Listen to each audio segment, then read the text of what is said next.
peserta karena ada kendala sedikit tadi.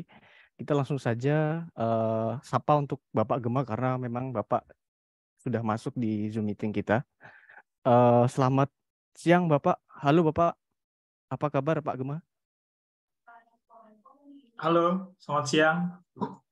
Oke, siap. Eh, Suara Bapak terdengar jelas dan terpantau baik.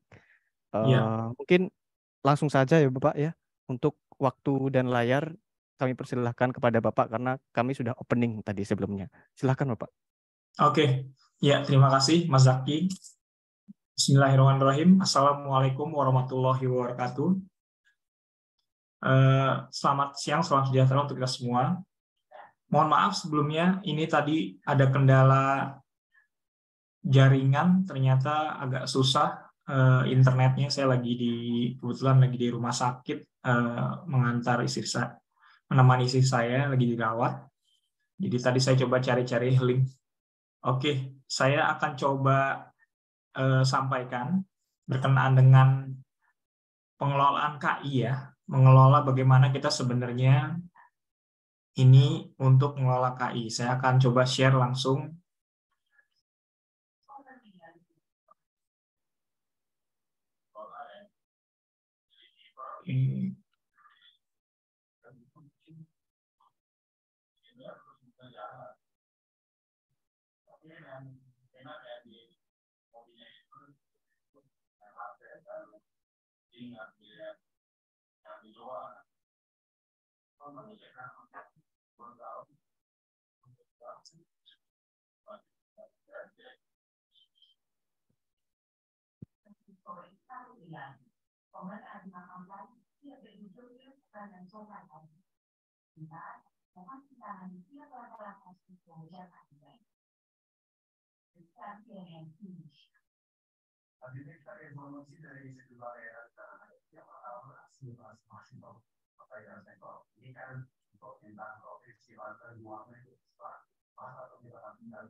IT.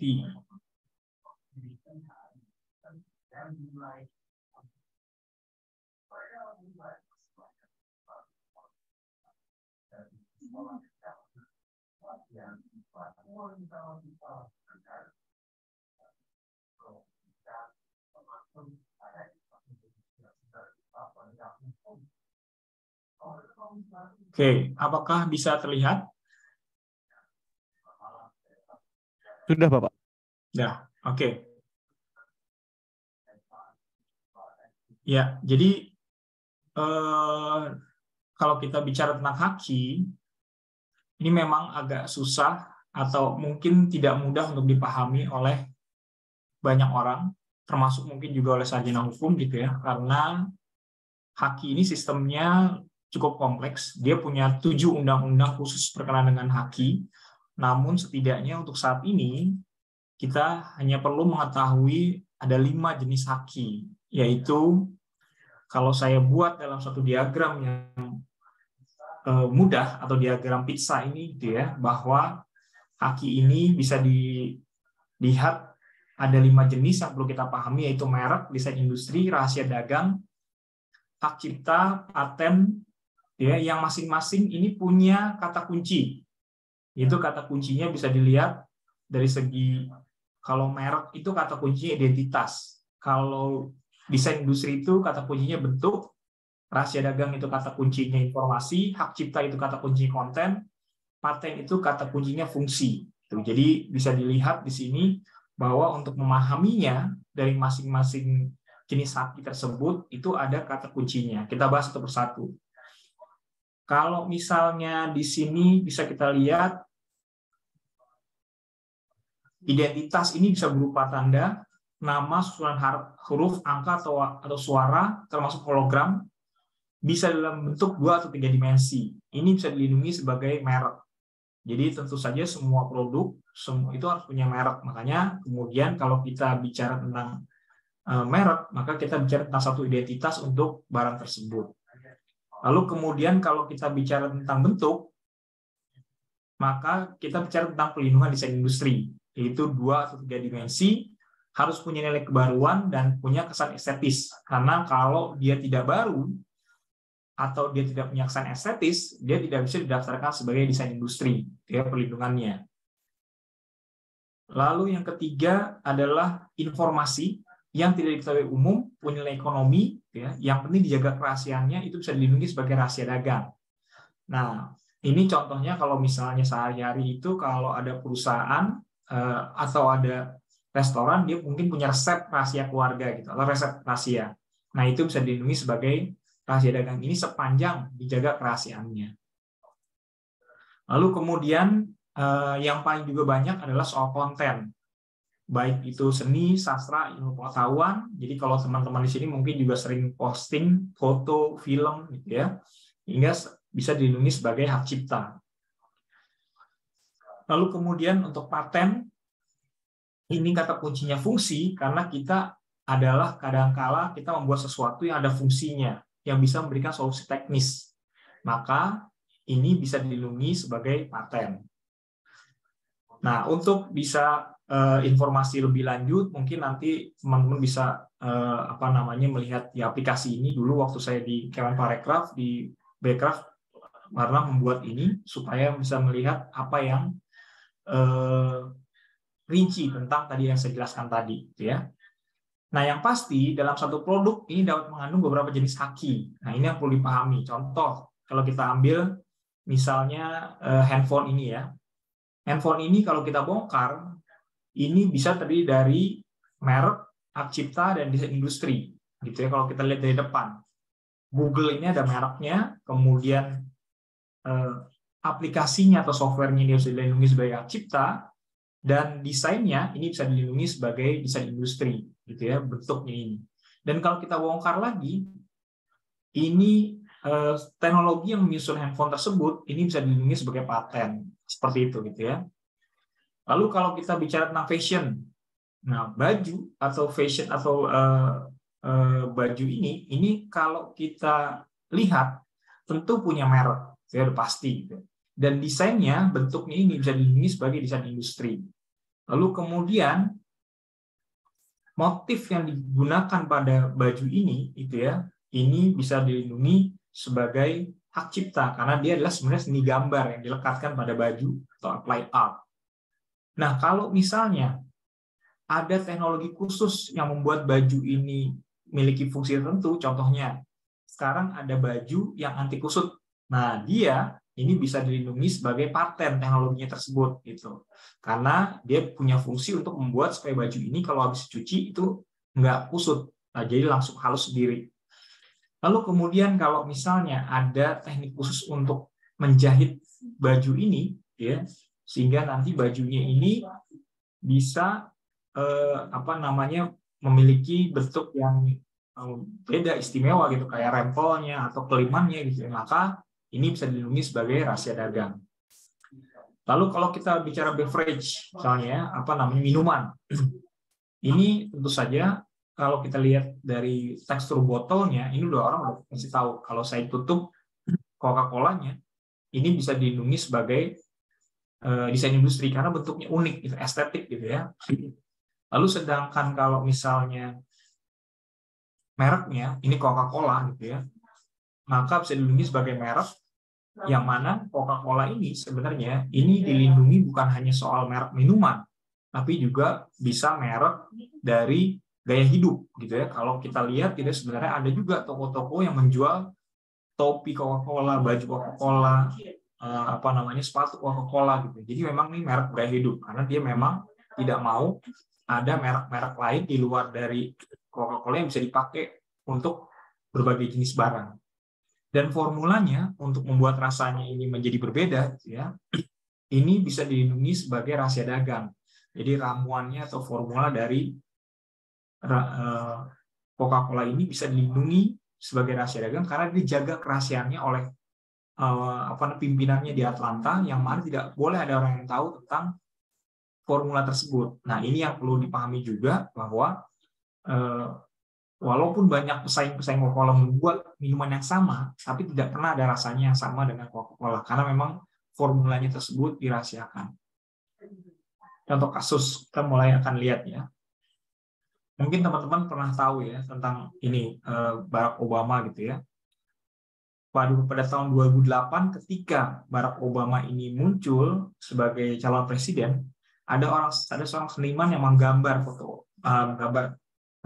karikatur ini, menggambar poster ini gitu ya, dan kemudian ada juga yang di tembok dan lain-lain gitu ya.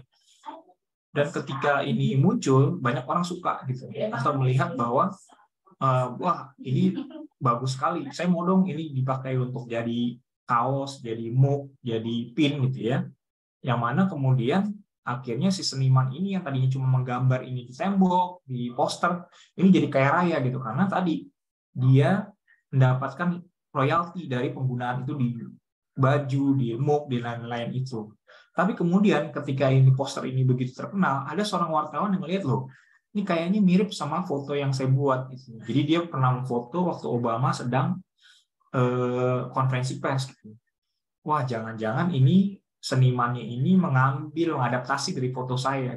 Akhirnya digugatlah si seniman ini ke pengadilan, dan ternyata di pengadilan terbukti bahwa ketika seniman ini membuat karya poster ini, jadi dia di meja kerjanya itu ada foto ini. Gitu. Jadi dia ketahuan sekali bahwa ternyata memang mengambil dari foto tersebut. Nah ini yang kemudian nggak boleh, artinya hakim kemudian memutuskan bahwa harus membayar ganti rugi kepada wartawan yang punya foto karena telah melakukan adaptasi tanpa izin. Nah, ini juga harus hati-hati, walaupun beda ya. Yang satu poster, yang satu foto, tapi karena ini adaptasi, terlihat hal substansial diambil semua, maka ini menjadi hal yang dilarang. Gitu. Lalu kemudian kalau teman-teman tahu juga, ini ada permainan ya terkenal, games Flappy Bird, gitu ya. Dulu permainan ini sangat ngetop sekali, bahkan hampir semuanya download sekarang. Lalu kemudian sampai suatu waktu ini tidak ada lagi, itu hilang di marketplace dan lain-lain itu. Kenapa gitu ya? Nah, orang akhirnya curiga, ini kayaknya dia dapat somasi nih atau mendapat gugatan hukum nih, karena mungkin bisa kita lihat gitu ya. Kalau kita tahu gitu ya, ada Mario Bros, permainan Mario Bros gitu ya. Mario Bros ini sudah lama sekali, jauh sebelum Flappy Bird tersebut, dan ini sudah sangat dikenal oleh publik gitu ya. Dimana kalau kita lihat karakter dari ada karakter pipa gitu ya, yang di Mario Bros itu warna hijau.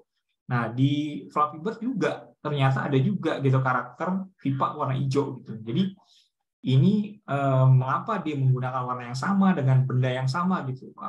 Ini menjadi pertanyaan publik gitu ya. Lalu kemudian kalau kita lihat di Mario Bros juga ada karakter ikan gitu ya.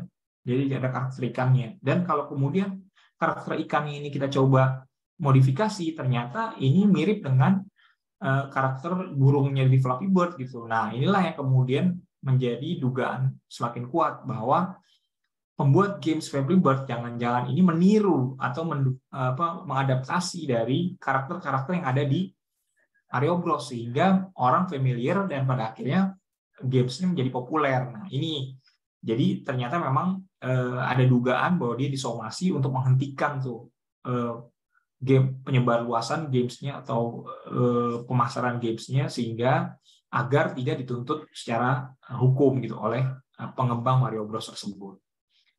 Lalu kemudian juga di sini kalau kita lihat ada dulu DC Comics ini menciptakan karakter namanya Marvel gitu ya, Captain Marvel gitu ya. Namun ternyata saingannya dari komik Marvel ini menciptakan karakter dan kemudian mendaftarkan merek Captain Marvel tersebut gitu untuk kelas komik.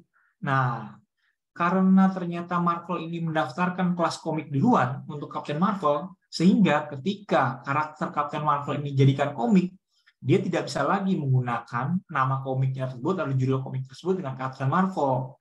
Sehingga akhirnya harus diganti dengan kata Shazam, The Power of Shazam. Padahal karakternya yang menciptakan DC komik duluan. Nah, disinilah kemudian makanya perlu menjadi perhatian gitu bahwa karakter ini sendiri, kalaupun kita sudah menciptakan karakter tersebut, tapi kalau mau digunakan dalam produk-produk tertentu, termasuk komik, ini harus didaftarkan juga merek-mereknya tersebut untuk melindungi supaya nantinya si karakter tersebut bisa muncul di produk-produk yang sesuai dengan merek yang didaftarkan. Jangan sampai keduluan kayak begini gitu. Sayang banget. Karena DC Comics sebenarnya sudah menciptakan Captain Marvel duluan dibandingkan Captain Marvel dari yang diproduksi oleh perusahaan komik Marvel.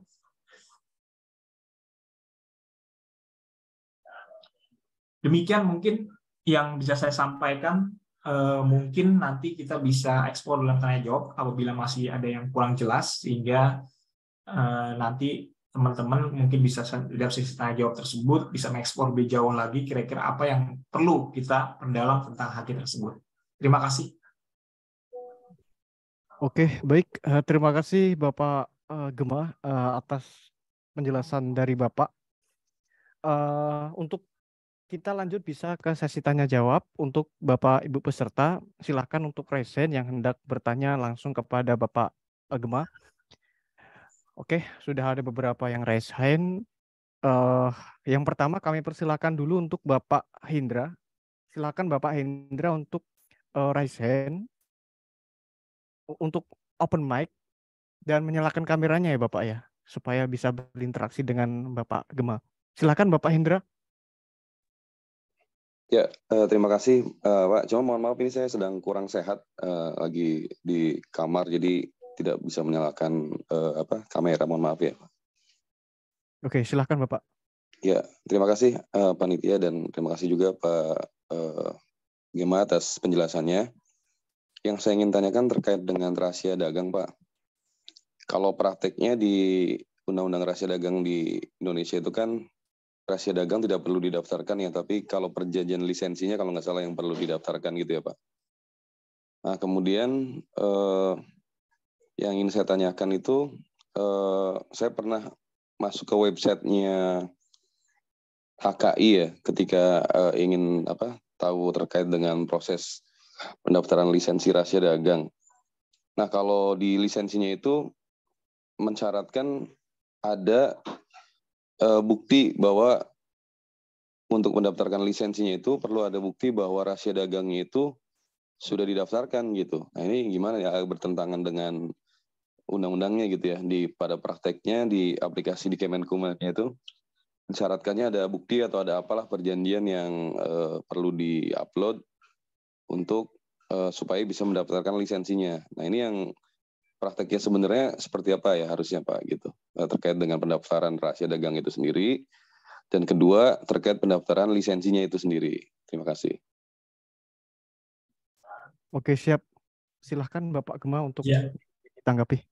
Oke, jadi memang prinsipnya karena rahasia dagang itu harus dirahasiakan, dijaga kerahasiaan pemiliknya, maka memang tidak ada prinsip atau konsep pendaftaran rahasia dagang. Yang ada adalah pendaftaran lisensinya dari rahasia dagang tersebut, pencatatan perjanjian lisensi dari rahasia dagang tersebut, dan seharusnya yang dicatatkan itu yang perjanjian lisensinya dengan informasi bahwa dalam hal ini terjadi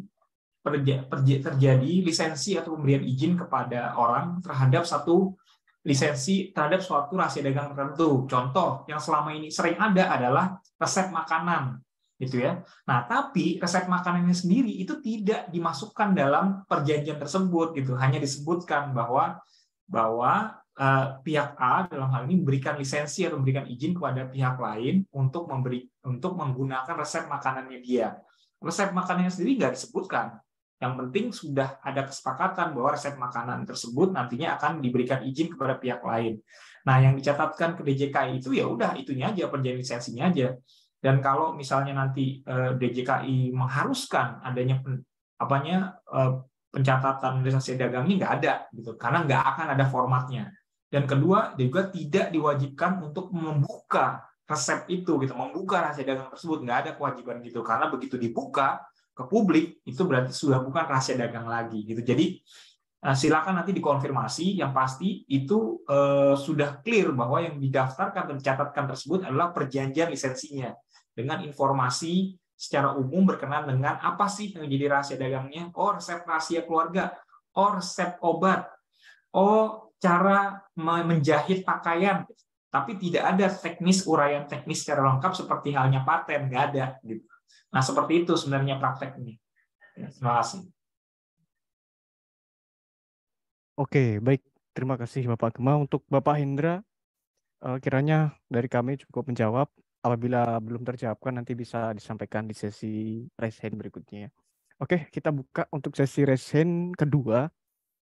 Untuk Ibu Dinda, silakan Ibu untuk membuka mikrofon dan langsung mengajukan pertanyaan ke Bapak Gema dengan pertanyaan yang langsung ke inti pertanyaannya, Bu. Silakan, Bu. Baik, terima kasih atas kesempatannya moderator. Mungkin saya izin untuk bertanya Pak Gema di Undang-Undang Hak Cipta, tepatnya pada pasal 25 ayat 2 itu diatur mengenai adanya hak ekonomi lembaga penyiaran. Di antaranya itu ada komunikasi siaran dan fiksasi siaran. Saya mungkin ingin mendengar sedikit pendapat dari Bapak. Sebenarnya yang dimaksud dengan komunikasi siaran dan fiksasi siaran itu apa sih Pak? Dan kemudian apakah komunikasi siaran itu memiliki makna yang sama dengan broadcasting seperti itu? Terima kasih. Oke, baik. Silakan Bapak Gema untuk Bapak tanggapi.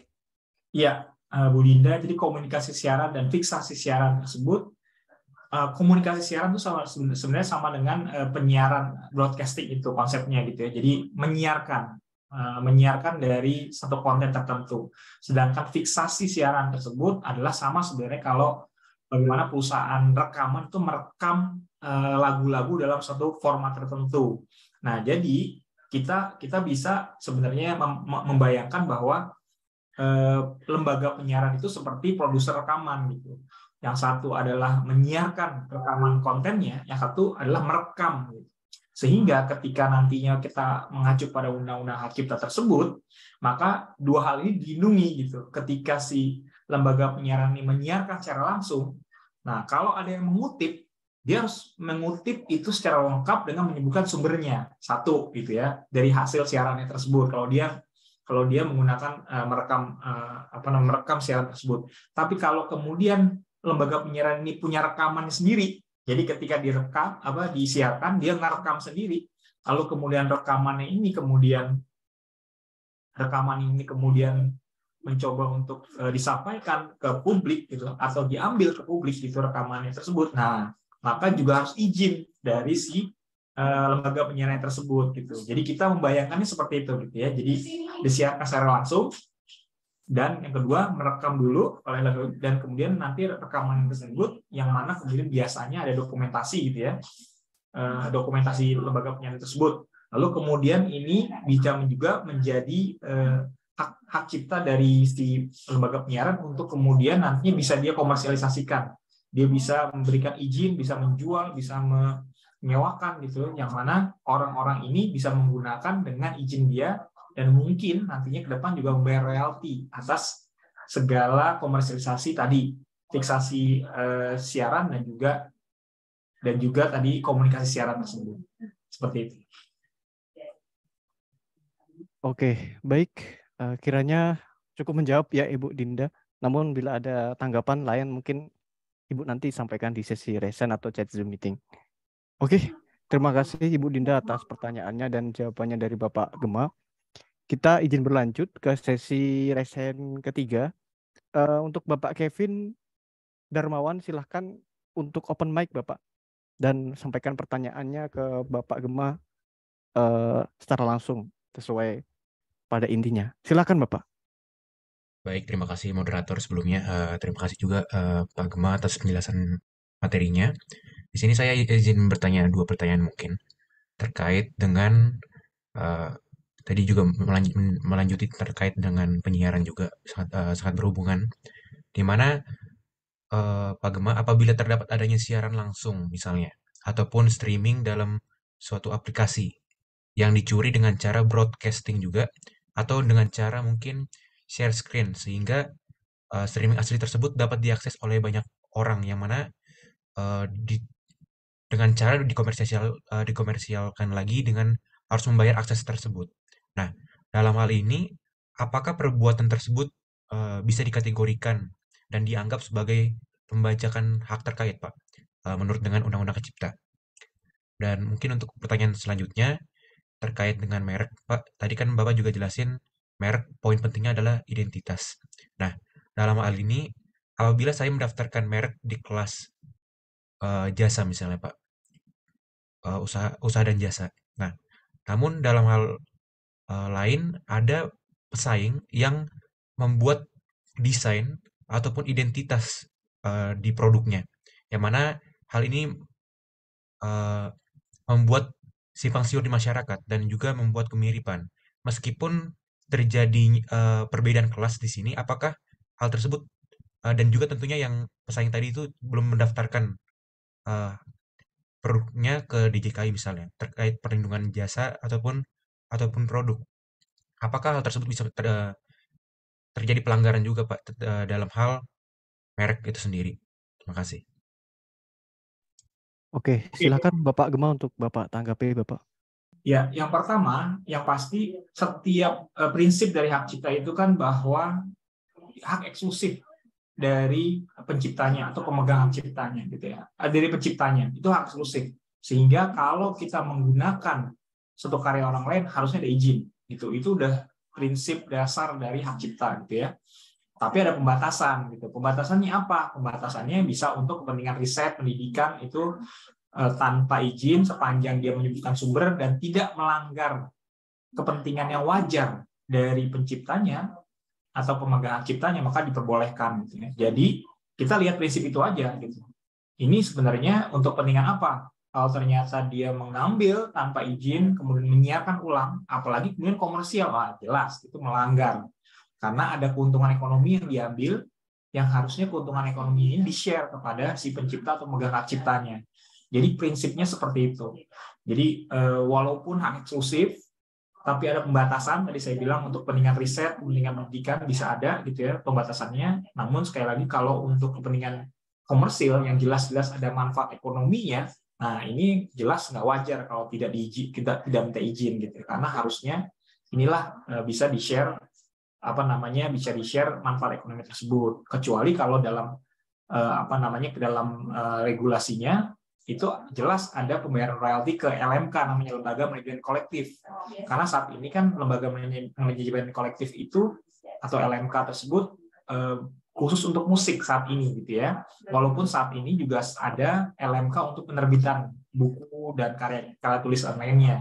Tapi yang aktif saat ini adalah LMK untuk musik. Sehingga kalau musik tanpa dia tanpa dia minta izin sepanjang bayar royalti, nah atas setiap pengumuman musik, dia menyanyikan lagu, memperdengarkan musik dan lain-lain tersebut, sepanjang dia bayar royalti nggak ada masalah gitu, karena aturannya regulasi seperti itu. Tapi kalau di luar itu, yang lain-lain gitu ya, dalam hal ini misalnya tadi menyanyi karya terkait dan lain-lain tersebut, gitu, karena belum ada aturannya untuk membayar royalti kepada LMK, maka ya dia harus izin dulu gitu terhadap orang yang punya karyanya tersebut atau hak terkaitnya tersebut. Itu satu. Yang kedua soal merek. Merek jelas dilindungi kalau dia sudah terdaftar. Ini prinsip dasar gitu ya. Jadi nggak boleh dan orang kalau punya merek tapi tidak terdaftar maka tidak terlindungi. Makanya kalau misalnya kita kemudian punya merek dan terlindungi, sudah terdaftar dalam hal ini, lalu kemudian ada orang lain yang kemudian menggunakan merek tersebut di barang dan jasa sejenis. Nah, jadi kalau misalnya ada orang lain gitu ya yang kemudian walaupun dia tidak terdaftar tapi barang dan jasa sejenis, nah kita bisa melakukan upaya hukum pada dia. Dengan upaya hukumnya apa? Pelanggaran merek. Karena dia menggunakan merek yang sama atau mirip dengan kita untuk barang dan jasa sejenisnya gitu. Nah, ini yang menjadi kata kuncinya. Jadi barang dan jasa sejenis. Karena walaupun kelasnya berbeda, tapi kalau barang dan jasanya sejenis, nah ini nggak boleh juga gitu. Contoh apa? Misalnya ada baju ini kadang kita bilangnya baju ini dari kain gitu ya, tapi ada juga baju dari plastik atau baju dari bahan-bahan lain di luar kain. Nah, itu kelasnya beda tuh. Kalau plastik dengan kain beda itu. Tapi ternyata wujudnya baju gitu. Nah, ini kan kelasnya berbeda. Tapi karena tentang barang jenis yang sama, kita bisa melakukan upaya hukum terhadap orang tersebut gitu. Nah, ini jadi prinsip dasarnya seperti itu gitu ya. Jadi kemiripan merek atau persamaan merek ketika digunakan oleh pihak lain tanpa izin kita untuk barang dan jasa jenis, kita bisa melakukan upaya hukum. Oke, baik. Terima kasih Bapak Gema dan terima kasih kepada Bapak Kevin atas pertanyaannya. Kami kira cukup menjawab. Namun apabila ada tanggapan dari Bapak Kevin, nanti Bapak bisa tanggapi di sesi resen berikutnya atau di chat Zoom meeting ya Bapak. Oke, kita akan membuka 2 sesi resen lagi. Namun sebelumnya Bapak Ibu yang hendak mengajukan pertanyaan bisa resen juga. Nanti kita gilir untuk sesi resennya dan bisa juga untuk disampaikan langsung kepada chat Zoom meeting di akun pertanyaan nanti agar dipilih oleh pihak panitia mana-mana saja pertanyaan yang relevan untuk ditanyakan karena mengingat banyaknya peserta dan memiliki hak sama untuk bertanya. Izin ya Bapak Gema, kita akan elaborasi lebih banyak di sesi tanya jawab ini ya Bapak. Oke, untuk selanjutnya di resen untuk Bapak Ito Lauputra, silahkan Bapak untuk dibuka mikrofonnya dan bisa open cam ya Bapak supaya Bapak Gema bisa melihat Bapak Siap. Ito. Izin Pak Gema dengan moderator, ini kebetulan kamera saya kan bermasalah sehingga terpaksa buatnya begini ya. Jadi saya ada 3 poin yang menurut saya agak relevan dan berkaitan. Yang pertama itu karena belum lama ini saya memang tahun lalu persisnya saya mengurus merek dan alhamdulillah mereknya ini keluar perizinannya itu merek indikasi geografis. Saya mungkin agak sedikit bingung karena melihat penjelasannya sepertinya belum terlalu cukup memuaskan saya gitu. Rasa ingin tahu saya, merek indikasi geografis bersanding dengan peristilahan lain seperti merek kata, kemudian ada merek dagang, merek jasa. Nah, kebetulan yang saya urus itu kemarin adalah merek jasa. Nah, terkait dengan ini, apabila dijelaskan lebih lanjut tentang apa itu merek indikasi geografis, saya juga heran ya, kok pendaftaran merek ini bisa makan waktu yang lama. Saya kemarin prosesnya 6 bulan, alhamdulillah, tapi ternyata setelah saya sharing dengan beberapa teman, ada yang sampai bertahun-tahun daftar mereknya. Ada apa sih sebenarnya? Meskipun ada transparansi, kita bisa ngecek juga prosesnya sudah sampai di mana, tetapi kadang-kadang juga agak-agak miris ketika saya dengar ada beberapa kawan yang bilang, oh beda dong kalau tidak ada orang dalam, itu bisa selesai lebih cepat lagi gitu. Kok gitu.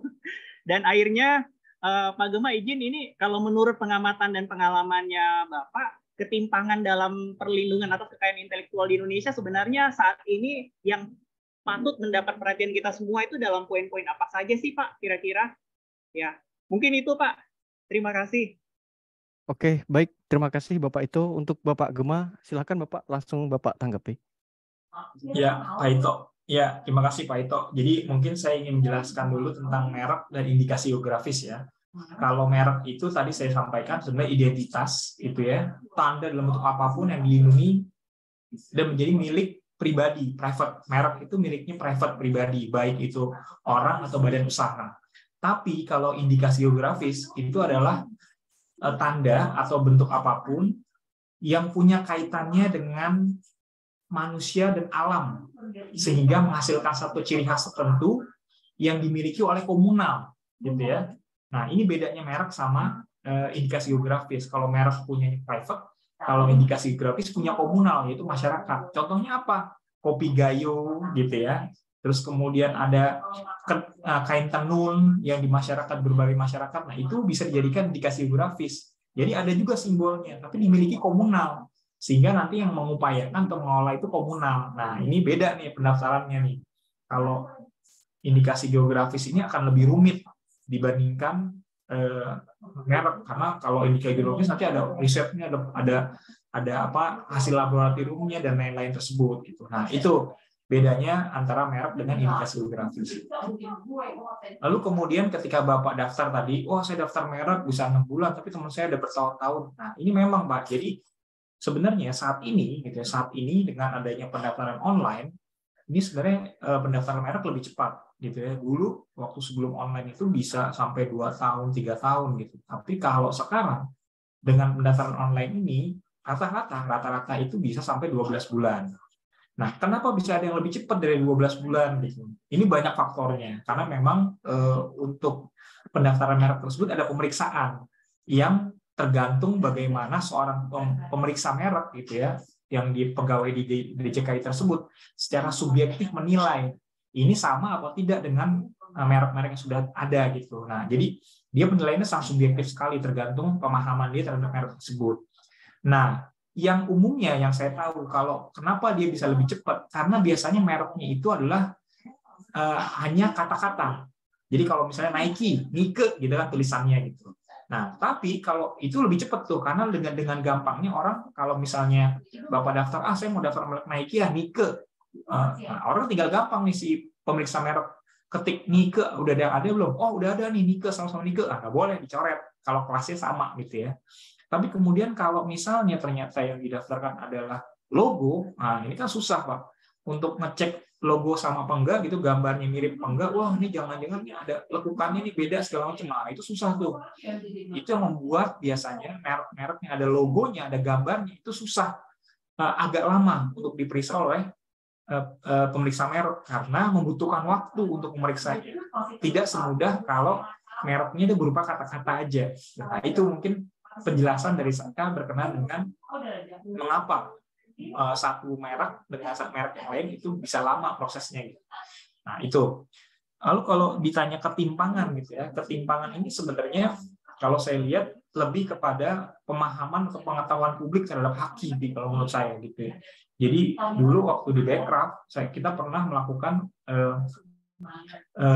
survei pada pelaku ekonomi kreatif yang ternyata dari 8,2 juta pelaku ekonomi kreatif, unit usaha ekonomi kreatif, hanya 11,2% yang punya KI terdaftar gitu. Jadi punya merek, paten, desain industri yang terdaftar gitu. Baru cuma 11,2%. Itu tahun 2016. Jadi benar-benar kalau saya lihat sebenarnya ketimpangannya di sini adalah kebanyakan karena tidak punya informasi yang jelas. Saya nggak tahu nih harus melindungi merek saya. Merek saya dari turun-temurun loh, nenek moyang saya udah pakai merek ini.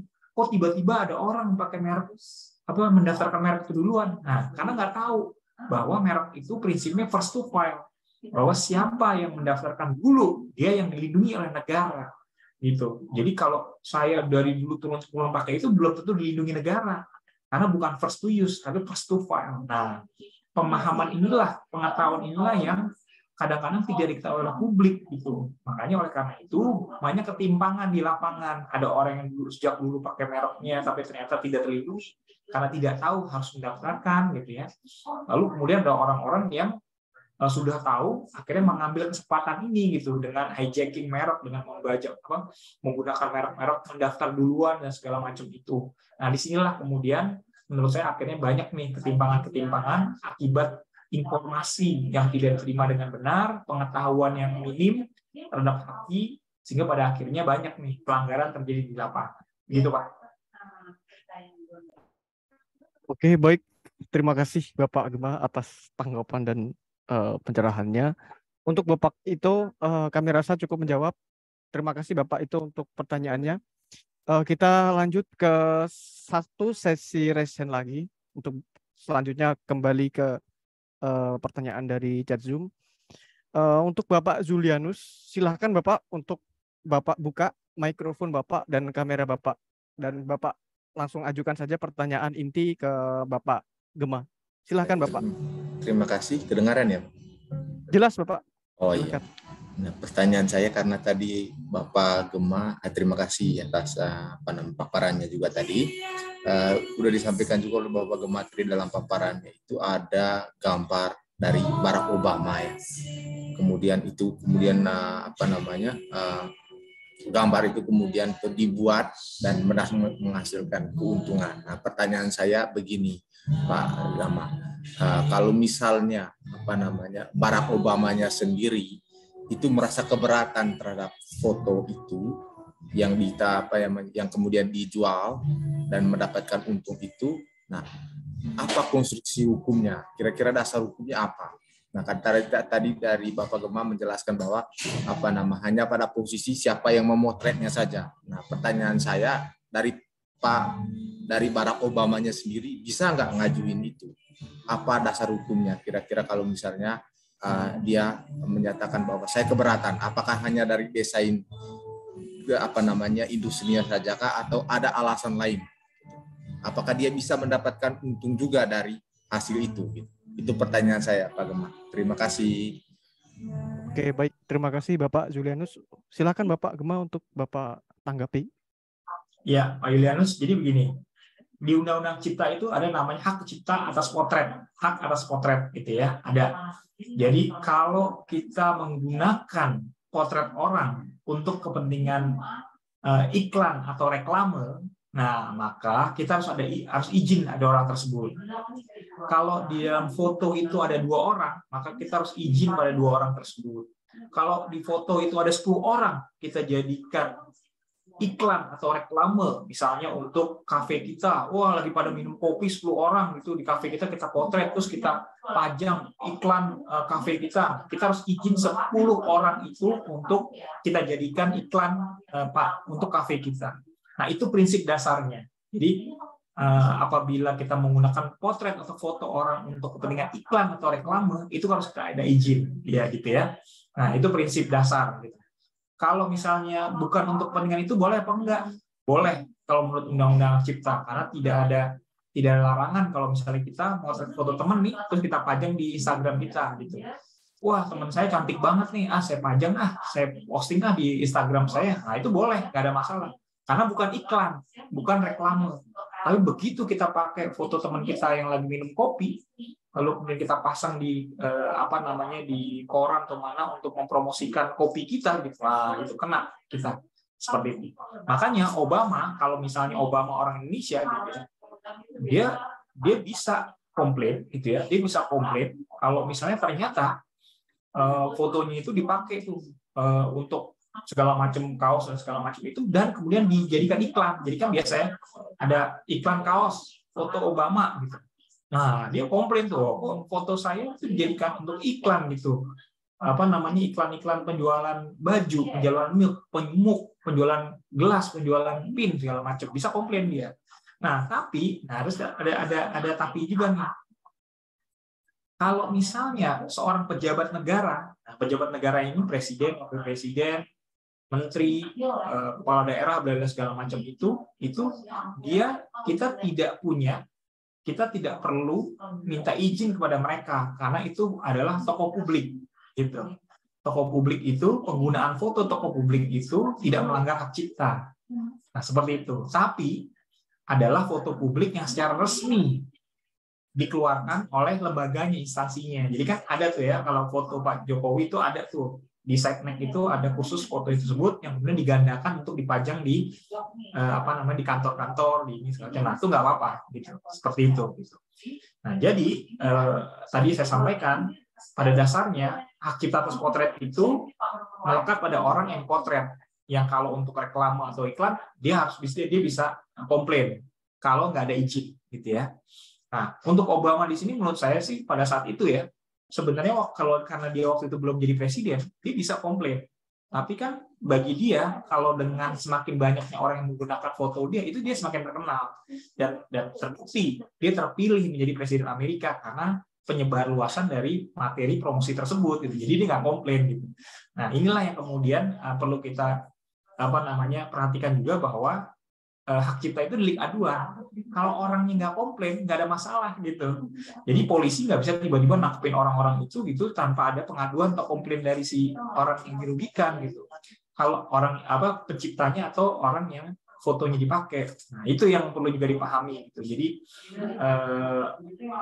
tergantung bagaimana orang ini apakah komplain atau tidak gitu. Kalau tidak ada komplain berarti tidak ada masalah.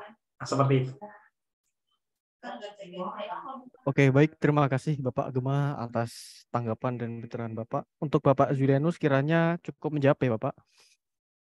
Baik, kita izin lanjut ke sesi dari chat Zoom meeting yang masuk pertanyaannya. Untuk yang sesi resen nanti silahkan saja untuk resen. Nanti ada sesi sendiri. Izin Bapak, berikut ada pertanyaan yang masuk di sesi resen dan cukup menarik sepertinya. Dari Ibu Maria Naha, mohon izin Bapak Gema bertanya, kaitannya dengan lukisan asli yang kemudian dilakukan digitalisasi menjadi NFT Bapak, atau non-fungible token, kemudian NFT dari lukisan tersebut dijual di OpenSea, apakah nantinya lukisan asli masih bisa dijual? Lantas bagaimana hak pembeli lukisan asli terhadap penggunaan lukisan asli tersebut ya Bapak ya? Karena sebelumnya sudah terjual sebagai NFT atau non-fungible token tersebut. Terima kasih Bapak. Silakan Bapak tanggapi. Silakan Bapak Gema. Ya, jadi begini ya, ini harus jelas juga prinsipnya bahwa NFT itu kan sebenarnya bukan hak cipta gitu. NFT itu hanya sekedar semacam sertifikasi atau satu bentuk bukti bahwa itu otentik gitu ya. Sama seperti misalnya contoh tanda tangan gitu. Jadi gini, kalau misalnya kita ada beli buku gitu ya, kan buku kita ngefans sama penulisnya gitu ya.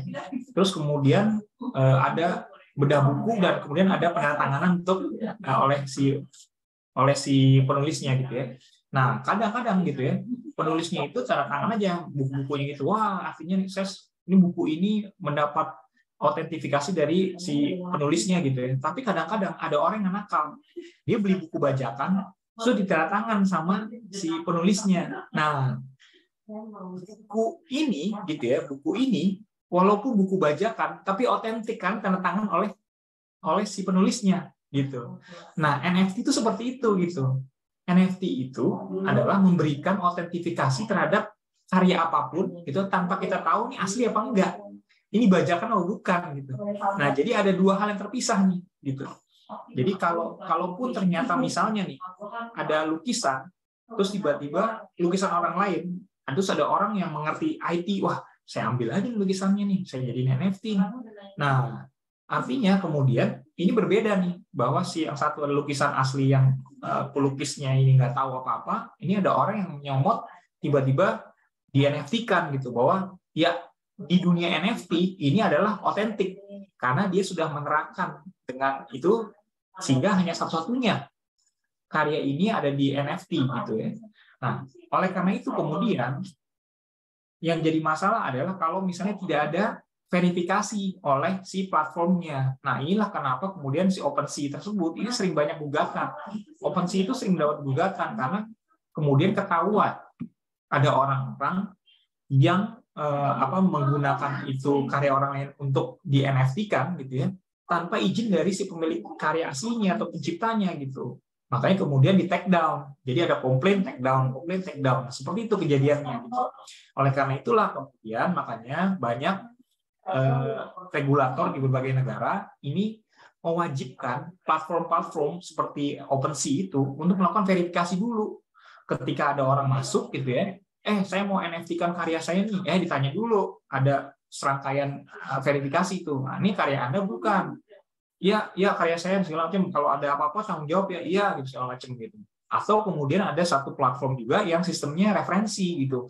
Jadi kalau misalnya dia mau NFT-kan lukisan, ada orang yang referensi, bener loh dia pelukisnya gitu. Jadi harus ada referensi dari orang-orang tersebut baru dia bisa masuk NFT-nya di platform tersebut. Nah, ini yang terjadi di lapangan di praktek sekarang ini gitu, sehingga itu meminimalisir adanya orang-orang yang membuat NFT dari karya orang lain. Nah, seperti itu. Oke, baik. Terima kasih Bapak Gema. Ini menjadi insight baru untuk kita karena memang NFT menjadi hal yang cukup baru juga di dalam dunia hak kekayaan intelektual. Oke, untuk Ibu tadi kiranya sudah cukup menjawab. Apabila ada tanggapan silahkan nanti disampaikan di chat Zoom meeting kita lagi. Kita izin berlanjut ke pertanyaan berikutnya Bapak Gema. Ada pertanyaan dari Bapak Arif Junarto. Beliau bertanya terkait dengan berikut Bapak. Izin Bapak Gema, pertanyaan pada intinya apa saja yang perlu disiapkan oleh perusahaan yang terkena hak klaim tentang paten produk ya Pak? Demikian Bapak pertanyaan beliau, silahkan Bapak tanggapi. Maksudnya disomasi atau gimana ya? Mungkin bisa jadi Bapak.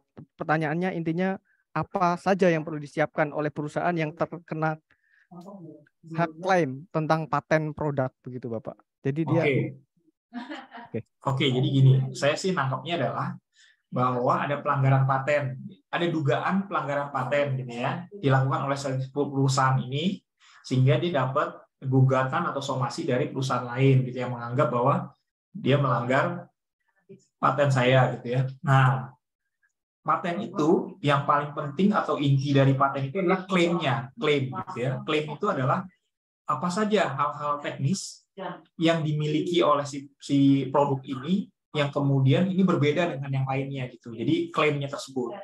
Oleh karena itu kalau ada orang digugat atas pelanggaran paten produk tersebut, maka dia harus bisa membuktikan bahwa klaimnya berbeda dengan apa yang dilakukan. Jadi contoh gini, kan kalau misalnya, wah itu semua mesin cuci kan sama ya, wah mesin cuci sama.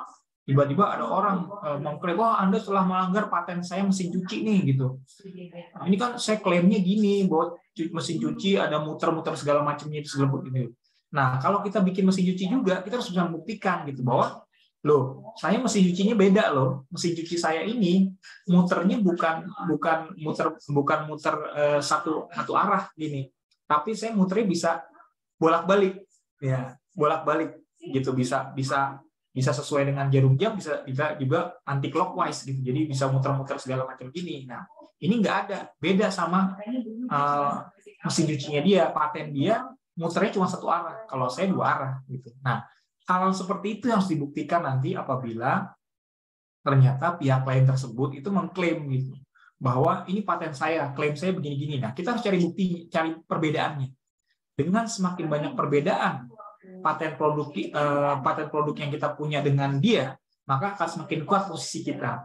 Nah, tapi kalau misalnya ternyata terbukti bahwa banyak persamaannya antara klaim paten dia dengan apa yang kita miliki, nah kita bisa diduga kuat melanggar nih, karena tadi klaim-klaimnya sama gitu dengan si paten yang mengklaim tadi atau menggugat tadi. Nah seperti itu. Oke, baik. Terima kasih Bapak Gemma atas tanggapan Bapak. Kepada Bapak Arif, kiranya dari kami cukup menjawab. Apabila ada tanggapan silakan nanti disampaikan di chat Zoom meeting ya Bapak. Oke, kita izin berlanjut ke pertanyaan berikutnya, Bapak. Berikut ada pertanyaan dari Bapak Yusron Yusuf. Izin bertanya, Bapak Gemma, terkait dengan hak cipta musik. Saat ini banyak sekali akun di media sosial TikTok yang menggunakan sebuah lagu untuk komersil di aplikasi TikTok tersebut. Apakah hal tersebut termasuk pelanggaran hak cipta ya, Bapak? Dan bagaimana pelindungannya terhadap pemegang hak cipta musik tersebut ya, Bapak? Monggo silakan Bapak untuk tanggapi.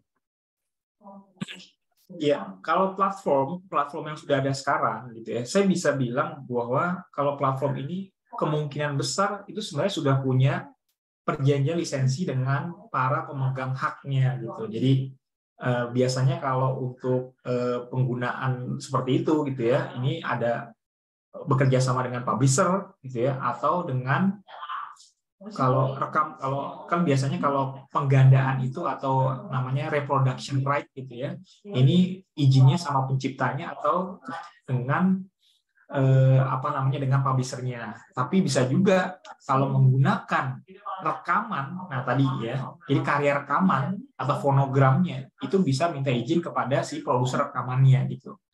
Jadi kalau kita misalnya, wah ini lagunya keren banget lagu ini, kan lagunya sama dengan yang direkam di kaset atau di CD itu biasanya. Nah, ini biasanya mereka nih platform ini sudah bikin lisensi nih sama si produser rekaman atau publisher berkenaan dengan penggunaan itu atau perekaman ulang gitu, seperti itu. Itu seperti gitu. Karena kalau nggak kayak begitu, pasti akan banyak sekali gugatan terhadap platform-platform itu, termasuk TikTok, Instagram, Facebook dan lain-lain tersebut gitu.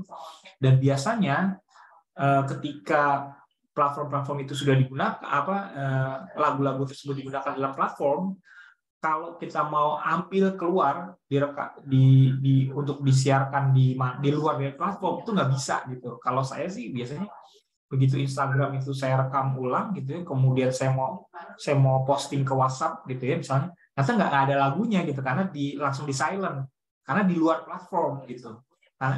Oleh karena itulah kemudian menurut saya itu lebih safe bagi platform gitu, karena memang izinnya adalah penggunaan lagu-lagu tersebut di dalam platform. Tapi kalau di luar platform di mute atau di silent atau tidak bisa digunakan sama sekali penggunaan lagu tersebut. Nah ini sebenarnya yang terjadi itu seperti itu gitu. Sehingga dengan demikian si platform ini sebenarnya terhindar nih dari gugatan hukum oleh pemegang hak atau pencipta, karena dia sebenarnya telah melakukan perjanjian lisensi untuk penggunaan dalam platform tersebut. Oke, baik. Terima kasih Bapak Gema atas pencerahannya. Oke, kita berlanjut lagi ke pertanyaan dari Bapak Reki Tito. Berikut ada 4 pertanyaan Bapak dan singkat-singkat. Coba saya sampaikan. Bagaimana proses pengurusan HKI pada umumnya ya Bapak ya? Yang kedua, apakah sebegitu rumitnya proses pengurusan HKI sehingga membutuhkan waktu tunggu 1 tahun? Yang ketiga, aplikasi yang disampaikan oleh Pak Gema tadi sudah tidak ada di App Store itu Bapak. Bagaimana ya Bapak? Nah yang keempat, benarkah ada proses orang dalam proses pengurusan administrasi tersebut ya Bapak? Mungkin demikian, silakan Bapak tanggapi. Jadi gini, kalau pendaftaran itu tadi saya sampaikan sebenarnya ada 3 jenis haki yang mengharuskan pendaftaran untuk mendapat perlindungan, yaitu merek, paten, desain industri. Nah, prosesnya bagaimana? Proses lengkapnya bisa dilihat di situs DJKI, www.dgip.go.id gitu ya. Itu ada fitur-fitur masing-masing jenis haki, proses pendaftarannya bagaimana, dokumen yang diperlukan apa, berapa biayanya, ada di sana semua gitu. Jadi menurut saya bisa dilihat secara lebih detail mengenai prosesnya seperti itu. Lalu kemudian kalau ditanya mengapa lama, karena tadi ada proses pemeriksaan. Jadi kayak misalnya merek itu kenapa bisa lama? Karena diperiksa dulu, ada nggak yang sama dengan yang sudah terdaftar. Begitu juga paten juga dilihat dulu. Kalau kita daftar paten, dilihat dulu ada yang sama apa enggak. Desain industri juga begitu. Kalau dilihat ada yang sama apa enggak. Nah, proses pemeriksaan ini bisa panjang, bisa pendek, tergantung bagaimana nantinya si pemeriksa haki tersebut atau pemeriksa paten, merek, desain industri tersebut bisa menilai satu permohonan dengan membandingkan dengan yang sudah terdaftar. Nah, itu sebenarnya seperti itu gitu ya. Kenapa bisa lama atau prosesnya bisa panjang gitu ya. Kemudian apakah ada orang dalam? Saya terus terang selama ini juga nggak pernah, selama praktek saya 20 tahun saya berpraktek sebagai konsultan, sebagai praktisi hukum bidang haki dan juga konsultan haki, itu saya nggak pernah pakai orang dalam gitu.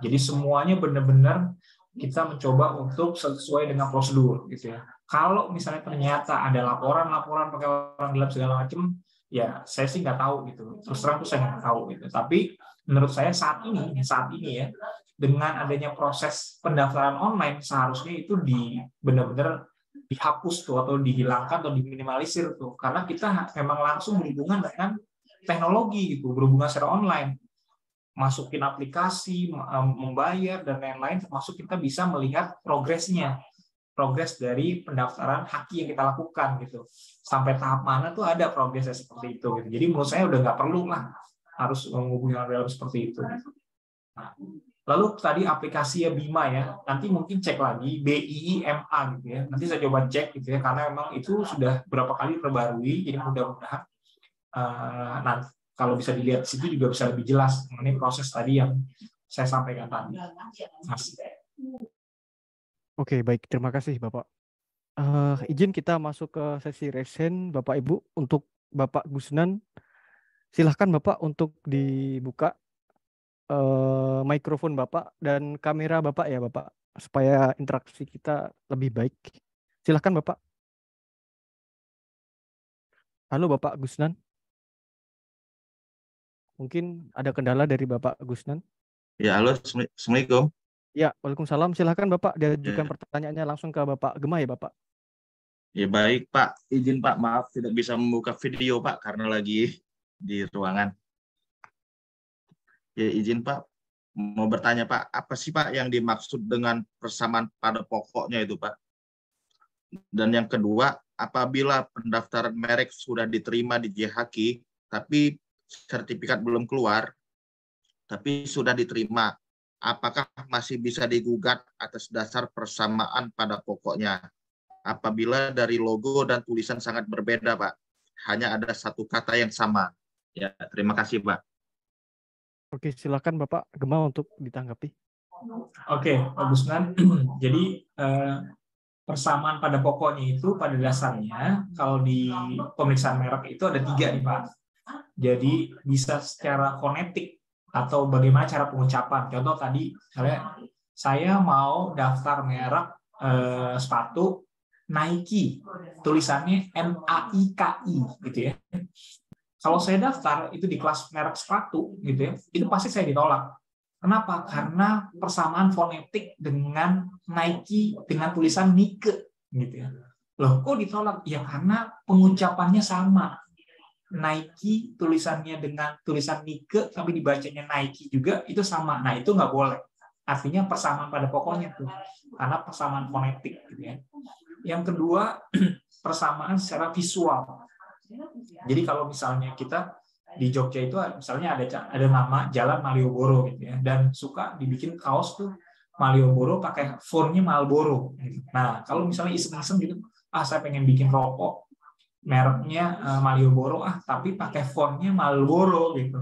Nah, orang kan kalau bisa sampai itu ada gitu, rokok ada Malioboro, Marlboro, fontnya sama nih. Nah, kan suka ketipu gitu, confuse gitu. Jadi, loh kok saya salah ambil nih.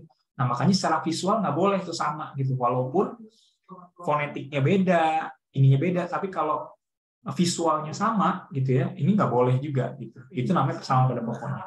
Dan yang ketiga adalah konseptual. Jadi kalau misalnya ada sabun mereknya Macan, gitu ya, wah terkenal nih. Wah, saya mau bikin lah kalau gitu sabun mereknya Tiger. Nah, Macan dan Tiger tulisannya beda. Fonetiknya juga beda, tapi tentang binatang yang sama gitu. Oleh karena itu ini nggak boleh gitu.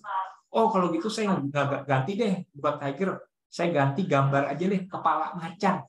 Nah ini juga nggak boleh. Walaupun yang satu tulisannya macan, yang satu gambar doang kepala macan, tapi konsepnya sama gitu. Nah itulah kemudian yang membuat bahwa secara persamaan pada pokoknya terpenuhi itu, bahwa tadi visual gitu ya, fonetik, dan juga konseptual. Nah, itu seperti itu gitu. Lalu kemudian kalau tadi merek diterima, nah saya nggak tahu nih maksudnya apakah di situs DJKI-nya tertulisnya terdaftar atau bukan gitu. Kalau ditulisnya terdaftar, artinya itu sudah dilindungi secara hukum gitu. Kalau tulisnya didaftar atau terdaftar. Nah, pengeluaran sertifikat sekarang ini sifatnya online atau e-sertifikat. Jadi bukan kayak dulu lagi gitu ya, kalau kita mau sertifikat dikirim tuh pakai kertas yang tebal segala macam. Sekarang enggak lagi. Sekarang itu sertifikat itu bentuknya elektronik, e-sertifikat gitu, yang bisa kita print sendiri. Nah, nanti bisa minta tuh ke DJKI kalau kita status merek kita itu sudah didaftar atau terdaftar, kita bisa minta tuh sertifikatnya nanti dikirim sama dia lewat email atau secara online, nanti bisa kita print sendiri. Nah, seperti itu. Nah, kalau misalnya kita sudah statusnya terdaftar atau didaftar, nah kita punya kekuatan hukum untuk melakukan upaya hukum kepada pihak-pihak lain yang ternyata punya persamaan pada pokoknya atau sama dengan merek kita di barang dan jasa sejenis. Nah, itu sebenarnya yang bisa kita lakukan. Jadi memang harus dipastikan dulu apakah merek kita didaftar atau terdaftar. Terima kasih. Oke, baik. Terima kasih Bapak Gema atas tanggapan dari Bapak. Kita berlanjut ke sesi resen berikutnya untuk Bapak AFL SP24 Raja Siahaan. Silakan Bapak, untuk Bapak bisa unmute atau buka mikrofon Bapak. Halo Bapak. Bapak Raja Siahaan, langsung saja buka mikrofon Bapak. Iya, baik. Ya. Oke, saya langsung mau, saja Bapak. Iya, saya mau nanya nih Pak mengenai tentang AI. AI itu kan artificial intelligence. Jadi menurut saya AI itu subjek dalam hukum internasional dan nasional. Apakah dia itu adalah subjek atau objek hukum? Terus kalau memang iya, bagaimana pertanggungjawabannya Pak? Dan kalau bukan subjek hukum atau objek hukum, jadi siapa yang bertanggung jawab atas tindakan AI tersebut? Mungkin itu dari saya Pak. Terima kasih. Oke, baik. Terima kasih. Silahkan Bapak Gema ditanggapi. Ya, ini artificial intelligence ya, AI ya. Ya, AI ini kalau di Indonesia ini kita punya satu dokumen gitu ya, pemerintah BPPT yang buat. Dalam dokumen tersebut gitu ya, itu jelas disebutkan bahwa AI atau kecerdasan artifisial itu bukanlah subjek hukum. Dia hanya produk teknologi. Okay? Sehingga karena dia bukan subjek hukum, gitu ya, maka dia tidak bisa dimintai pertanggungjawaban. Maka yang bisa dimintai pertanggungjawaban adalah orang yang menggunakan AI tersebut, gitu. Jadi orang yang menggunakan AI tersebutlah yang bisa dimintai pertanggungjawaban. Nah, oleh karena itulah kemudian, makanya memang akan banyak nih teori-teori berkenaan dengan pertanggungjawaban atas penggunaan satu teknologi atau produk tertentu yang mengakibatkan kerugian bagi pihak lain. Ini banyak teori-teorinya gitu ya. Ya salah satunya adalah bahwa kalau memang ternyata AI itu digunakan oleh seseorang dalam kontrol atau kemudian dalam pengawasan seseorang, maka pengawasnya tersebut adalah orang yang bertanggung jawab, termasuk orang yang juga menggunakan karya tersebut, menggunakan AI tersebut. Nah, jadi benar-benar yang akan dicari atau dimintai pertanggungjawaban adalah siapa manusia, gitu ya, yang menjadi penanggung jawab dari penggunaan AI tersebut. Ujungnya di situ tuh biasanya. Yang bertanggung jawab dalam artian mengawasi dan atau menggunakan dari AI tersebut, sehingga nantinya misalnya kemudian mobil kemarin ada mobil yang jalan sendiri, nggak ada yang menggunakan, tiba-tiba nabrak orang gitu. Nah, siapa nih yang bertanggung jawab nih kalau mobilnya nggak ada drivernya gitu, driverless, lalu kemudian nabrak orang gitu? Dicarilah gitu, kenapa mobil ini bisa jalan? Oh, mobil ini bisa jalan karena digerakkan oleh satu perusahaan gitu ya, yang mengontrol dari jarak jauh untuk mengangkut penumpang. Oke, perusahaannya siapa? Ini perusahaannya PT XYZ gitu. Oke, siapa yang langsung mengontrol itu? Oh, ada operatornya di ruang operator si A nih. Oh, si A waktu itu mengerjakan langsung nggak kontrolnya? Iya, dia nekan tombolnya gitu. Nah, waktu ininya jalan diawasi nggak sama si A?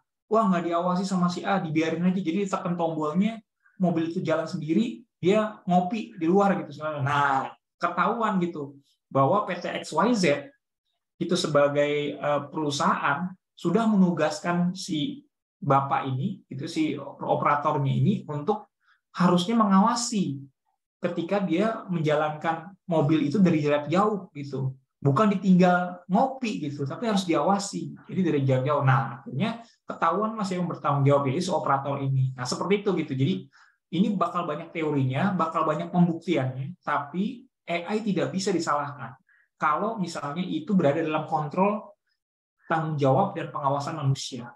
Seperti itu. Oke, baik. Terima kasih Bapak Gemma atas pencerahannya. Memang AI ini tergolong sangat baru sekali dalam dunia HKI juga. Seyogianya kita bisa mendapat pemahaman yang baik tentang ini. Oke, terima kasih juga untuk Bapak Siahaan. Kita lanjut sesi resen kedua kepada Bapak Muhammad Musa. Silahkan Bapak untuk Bapak buka mikrofon Bapak dan kamera Bapak ya. Pak. Halo Bapak. Isi Pak. Ya. Aku boleh skip 1-2 pertanyaan nggak? Nanti aku sambung lagi ngejar kereta soalnya. Oke, Maaf silakan sebelumnya. langsung sampaikan saja Bapak ke inti pertanyaannya. Silakan. Oh, oke, nanti kita tunggu aja Bapak Musa karena beliau bilang dalam perjalanan. Kita lanjut kepada Bapak Suryo Hadi saja. Bapak Suryo Hadi, halo Bapak, silakan Bapak buka mikrofon Bapak dan kamera Bapak. Halo, selamat siang. Ya, siang Bapak. Silakan Bapak. Terdengar jelas ya? Jelas. Ya. Oke, mohon maaf sebelumnya saya nggak bisa menyalakan video karena memang ada kendala teknis dari device saya. Yang pertama, terima kasih untuk Pak Gemma atas paparannya dan juga moderator terkait penyelenggaraan seminar ini atau webinar ini. ada 2 poin pertanyaan sebetulnya yang saya tanyakan dan terkait merek. Pertanyaan pertama adalah mengenai barang sejenis dalam suatu pendaftaran merek.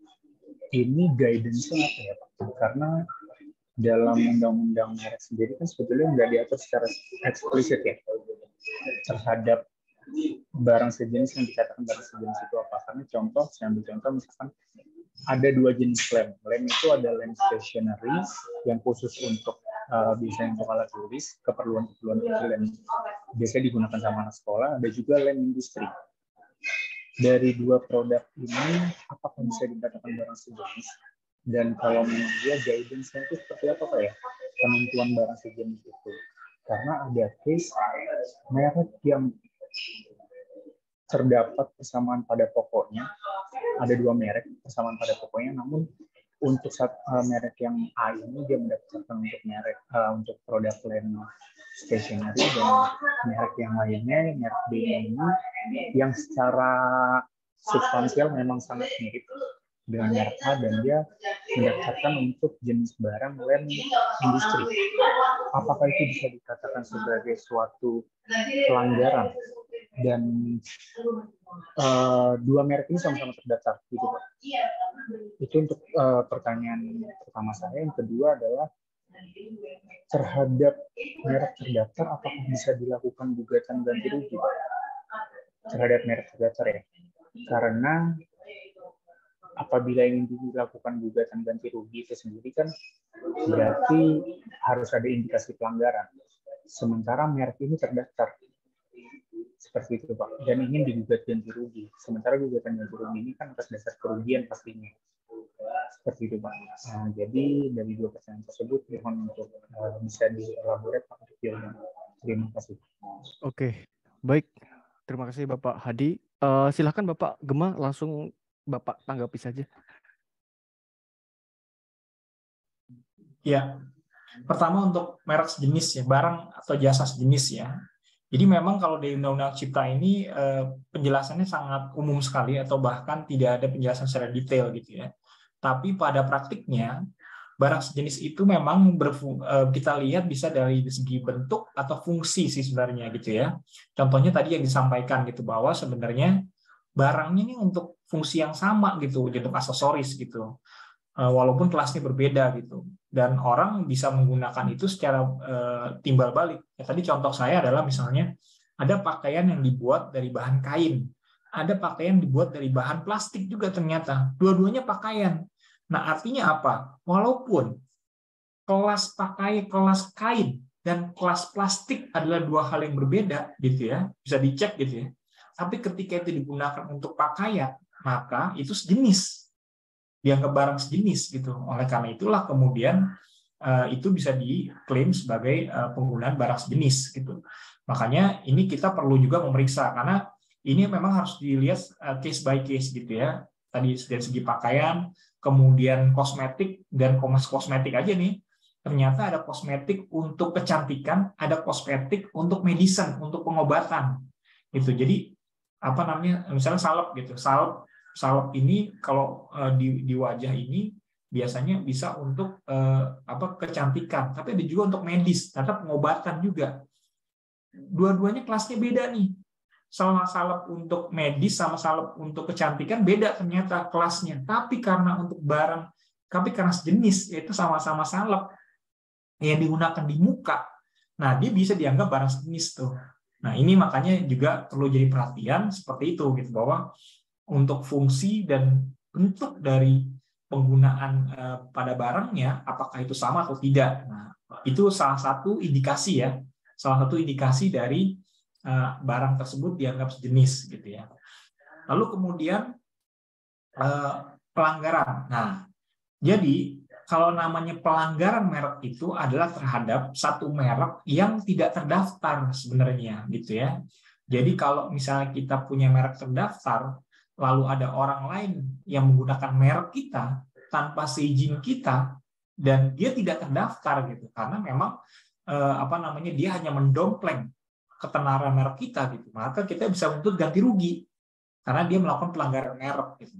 Tapi kalau misalnya ada merek lain yang sudah terdaftar juga, gitu ya, nah kita nggak bisa bilang dia melanggar merek kita, gitu, karena dia sudah terdaftar. Yang bisa kita lakukan terhadap dia adalah pembatalan merek kalau mau, gitu. Bahwa loh, kok ada orang punya merek yang memiliki kemirip sama atau memiliki persamaan pada pokoknya dengan merek kita, diterima juga sama DJKI, pasti salah nih. Maka saya lakukan pembatalan merek terhadap dia, gitu. Itu bisa, gitu. Atau penghapusan merek kalau misalnya merek yang terdaftar tersebut ternyata hanya didaftarkan tapi tidak pernah digunakan selama 3 tahun berturut-turut. Nah, itu bisa dilakukan seperti itu, gitu. Nah, jadi ada 2 hal yang berbeda, gitu. Kalau terhadap merek yang tidak terdaftar, kita bisa melakukan gugatan pelanggaran merek dengan menuntut ganti rugi. Tapi kalau terhadap merek yang sudah terdaftar juga, gitu, yang bisa kita lakukan adalah pembatalan atau penghapusan merek tersebut. Demikian, Mas. Oke, baik. Terima kasih Bapak Gema atas tanggapan Bapak. Kita lanjut ke satu sesi resen lagi. Mungkin izin ya Bapak Ibu, kita elaborasi Bapak Ibu yang belum bertanya untuk Bapak Ibu yang sudah bertanya tapi hendak menyatakan tanggapan lagi, mohon bersabar. Oke, kita izin ke Bapak Sumarno. Silakan Bapak Sumarno untuk Bapak buka mikrofon dan kamera Bapak. Halo Bapak. Ya, langsung saja Bapak, silakan. Terima kasih. Oke. Saya sangat berterima kasih karena bisa menambah ilmu. Karena terus terang kami sangat awam sekali tentang hak kekayaan intelektual ini, Pak. Jadi tadi ada 2 istilah yang saya tangkap. Antara hak cipta dan hak paten ya, Pak. Jadi apakah memang ini berbeda?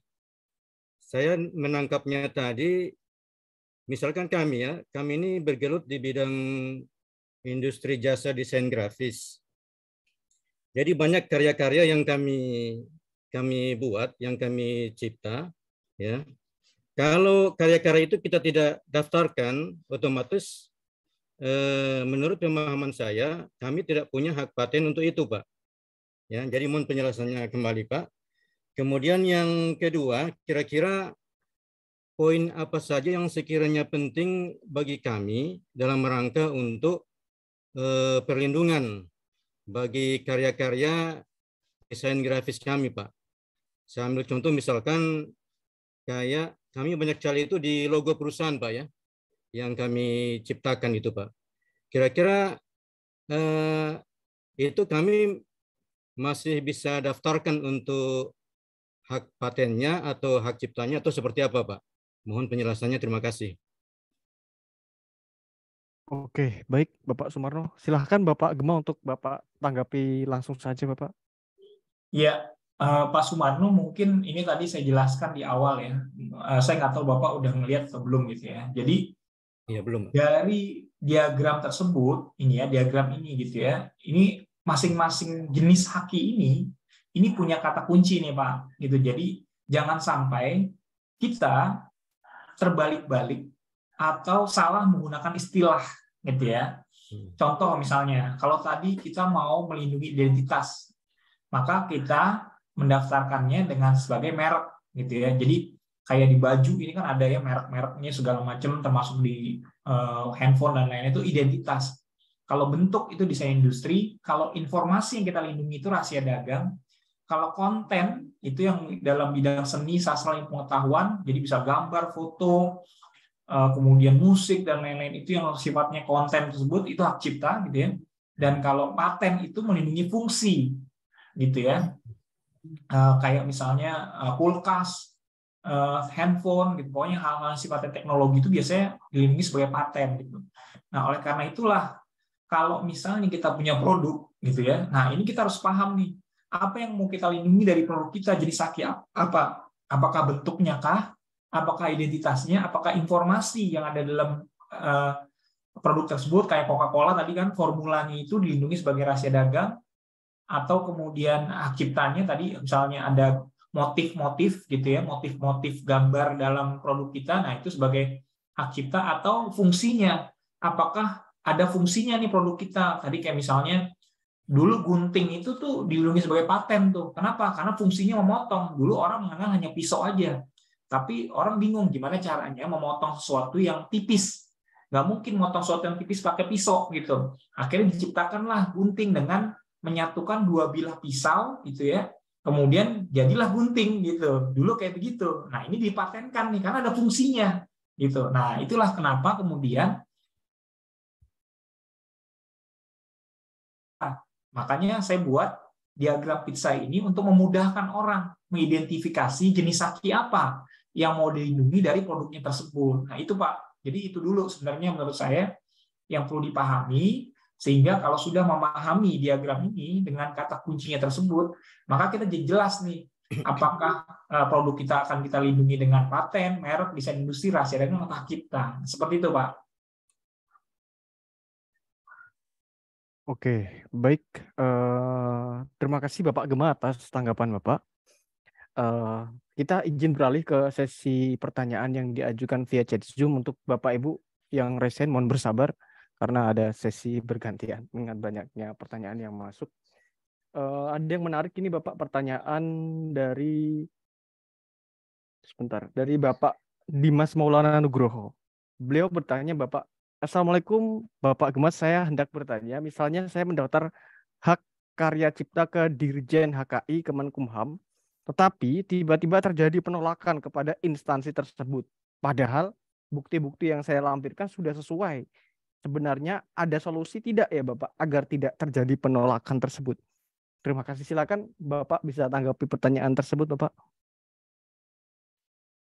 Pertanyaannya nggak jelas nih, karena pendaftaran hak karya cipta tuh nggak ada gitu ya. Jadi pendaftaran itu hanya untuk merek, desain industri, dan paten.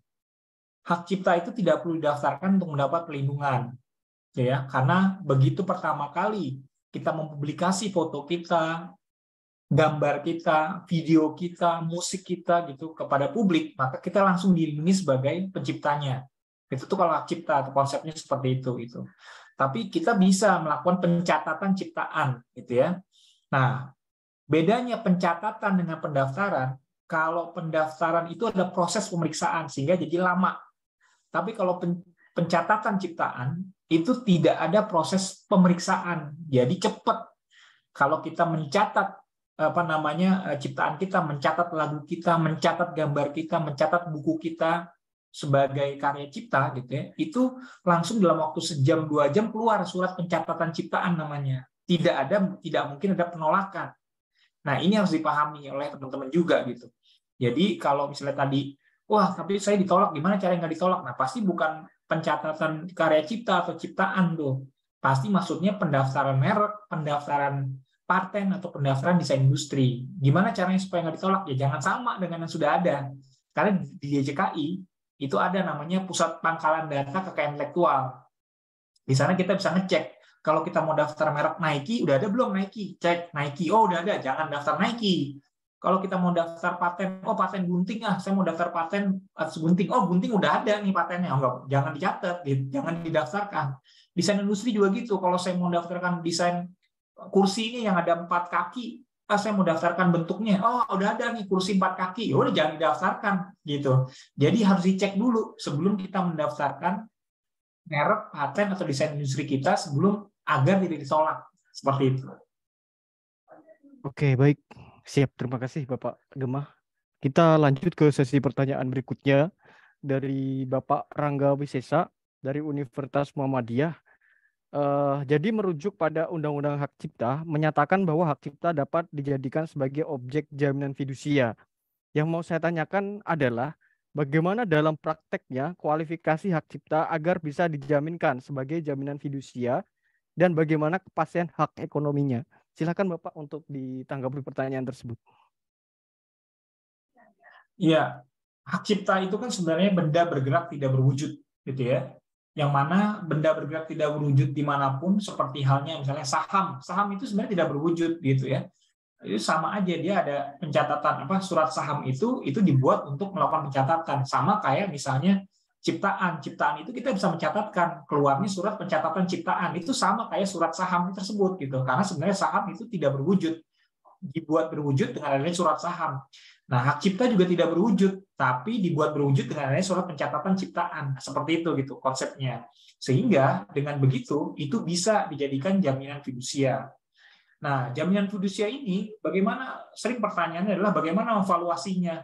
Nah, dalam praktik sebenarnya ketika suatu hak cipta itu dijadikan jaminan fidusia gitu ya, itu sebenarnya nilainya itu tergantung kesepakatan para pihak gitu. Jadi kalau misalnya saya punya hak cipta atas lagu, wah saya mau ini ya menjadikan jaminan fidusia untuk dapat utang dari investor atau dari orang gitu ya.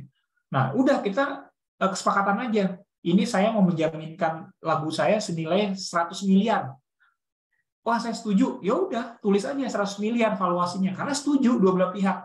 Saya yang minjem dengan orang yang minjemin saya setuju bahwa jaminan atas lagu saya ini nilainya 100 miliar gitu. Nah, seperti itu sebenarnya kesepakatan aja gitu. Tapi kalau kita ke bank, nah kalau kita ke bank beda nih. Kalau ke bank itu ada proses namanya prudentiality atau kehati-hatian.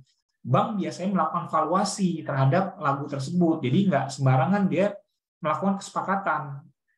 Beda kalau non bank gitu. Kalau non bank investor gitu ya, itu tergantung kesepakatan. Tapi kalau dengan bank, dia datang ke bank untuk menjadikan jaminan fidusia atas lagunya, itu akan dilihat sama bank divaluasi. Ada lagunya dapat royalti berapa setiap tahun dari LMKN gitu kan. Nah, nanti berapa divaluasi dari situ. Nah, disitulah kemudian makanya pentingnya kita kemudian orang-orang yang punya hak ciptaan ini itu melakukan komersialisasi atas ciptaannya tersebut. Jadi bukan artinya misalnya, wah saya bikin lagu nih, kan katanya lagu hak cipta bisa dijadikan jaminan fidusia. Saya mau dijadikan jaminan fidusia lagu saya. Nanti pertanyaannya, lagu Anda udah ngetop belum? Kalau lagu Anda belum ngetop ya nggak bisa, karena nggak ada nilainya lagu Anda. Lagu Anda harus ngetop dulu. Begitu lagu Anda ngetop, Anda dapat royaltinya ada catatannya, baru itu dijadikan dasar valuasi dari bank untuk melakukan pinjaman atau memberikan pinjaman. Nah, seperti itu sebenarnya konsep dasar dari nilai ekonomi atau valuasi dari fidusia sebagai ciptaan sebagai jaminan fidusia. Oke, siap. Terima kasih Bapak Gema atas pencerahan dari pertanyaan tersebut karena memang ini menjadi pokok penting pada UMKM dan pelaku-pelaku usaha terkait penggunaan HKI sebagai jaminan fidusia. Oke, kita izin berlanjut ke pertanyaan berikutnya, Bapak. Ada pertanyaan dari berikut, intinya pertanyaannya yang pertama, bagaimana perlindungan merek nasional yang sudah terdaftar bila ternyata ada merek terkenal dengan nama sudah terdaftar dengan ketentuan Madrid Protokol? Yang kedua, bisakah perusahaan terkenal di dunia menggugat pembatalan merek yang sudah terdaftar meskipun merek tersebut sudah terdaftar jauh di Indonesia sebelum perusahaan yang mau menggugat terkenal? Begini Bapak pertanyaannya, silahkan Bapak tanggapi. Monggo Bapak. Ya, jadi tadi saya sampaikan ya, prinsip pendaftaran merek itu first to file. Jadi pertama, siapa yang pertama lebih dulu mendaftarkan, biasanya dia diproses lebih dulu. Sehingga nantinya kalau misalnya ada yang proses datang belakangan, pasti yang didahulukan yang mendaftar lebih dulu. Jadi first to file, siapa yang mendaftar terlebih dahulu, dia mendapatkan perlindungan gitu ya. Lalu yang kedua adalah prinsip territoriality, yaitu di mana negara dia mendaftarkan, di negara itu saja dilindungi. Jadi kalau misalnya ada orang punya merek terkenal di Amerika gitu ya, dan sudah terdaftar di Amerika, maka dia hanya dilindungi di Amerika saja. Kalau dia tidak terdaftar di Indonesia, dia tidak terlindungi di Indonesia gitu. Jadi prinsip territoriality itu harus dipahami juga gitu. Termasuk kita juga. Kalau kita sudah daftar di Indonesia dan produk kita mau kita ekspor ke Singapura, maka kita harus daftar ke Singapura juga untuk mendapat perlindungan. Jadi jangan mentang-mentang kita sudah terdaftar di Indonesia, kita merasa aman kalau kita ekspor itu ke Singapura, karena di Singapura nanti perlu ada pendaftaran merek lagi gitu. Nah, ini yang perlu dipahami oleh orang-orang untuk melindungi mereknya di negara tempat produk itu dijual gitu. Nah, lalu kemudian ada prinsip ketiga, yaitu prinsip merek terkenal. Nah, prinsip merek terkenal ini sebenarnya juga adalah memberikan kewenangan atau memberikan privilege kepada merek-merek terkenal ini ketika dia datang ke suatu negara dan ternyata di negara tersebut sudah ada merek yang sama dengan merek terdaftar yang sama dengan merek dia gitu. Dia bisa nih melakukan pembatalan merek tersebut kalau ternyata dia ditolak pendaftaran mereknya dia gitu. Jadi ada merek Indonesia duluan gitu, udah lama tadi daftar, dia baru daftar belakangan, saya mau daftar lah. Kalau gitu, oke, ditolak karena atas dasar dia udah duluan. Nah, dia bisa nih melakukan gugatan pembatalan merek berdasarkan prinsip merek terkenal.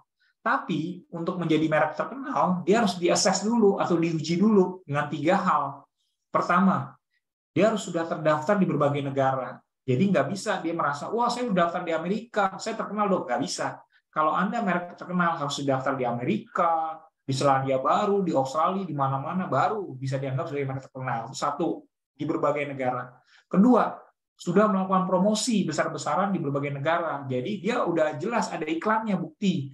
Saya udah iklan di Amerika, saya udah iklan di Italia, saya udah iklan di Inggris, saya udah iklan di Australia. Nah, harus ada buktinya. Jadi ini promosi besar-besaran atas merek tersebut. Dan yang ketiga, sudah melakukan investasi untuk menghasilkan produk itu secara besar. Jadi bukan artinya bahwa saya udah daftar di mana-mana, tapi saya cuma menghasilkan 1, 2, 3, 4 merek, nggak bisa gitu. Dia harus udah produksi banyak. Produksi saya besar-besaran nih, sampai saya ekspor kemana-mana. Gitu. Nah, itu ada buktinya seperti itu. Nanti dia datang ke pengadilan, sampaikan itu sebagai bukti ke Pak Hakim. Nah, Hakim nanti bisa menilai, benar nih, 3 syarat ini terpenuhi gitu, bahwa pertama dia terdaftar di berbagai negara, lalu kemudian dia sudah melakukan promosi besar-besaran, dan sudah berinvestasi untuk membuat produk itu secara massal. Nah, maka ketika dinyatakan sebagai merek terkenal, si hakim ini bisa nanti membatalkan merek yang Indonesia sudah ada ini dengan prinsip merek terkenal tersebut gitu. Karena tadi bahwa memang sudah terbukti bahwa kemungkinan besar si merek Indonesia ini mendompleng ketenaran merek yang sudah ada gitu. Jadi ini udah biasa. Dulu zaman tahun 90-an gitu ya, kalau ada orang jalan-jalan ke luar negeri, terus mereknya keren-keren nih, begitu sampai di Indonesia belum ada nih merek itu, didaftarkan nih.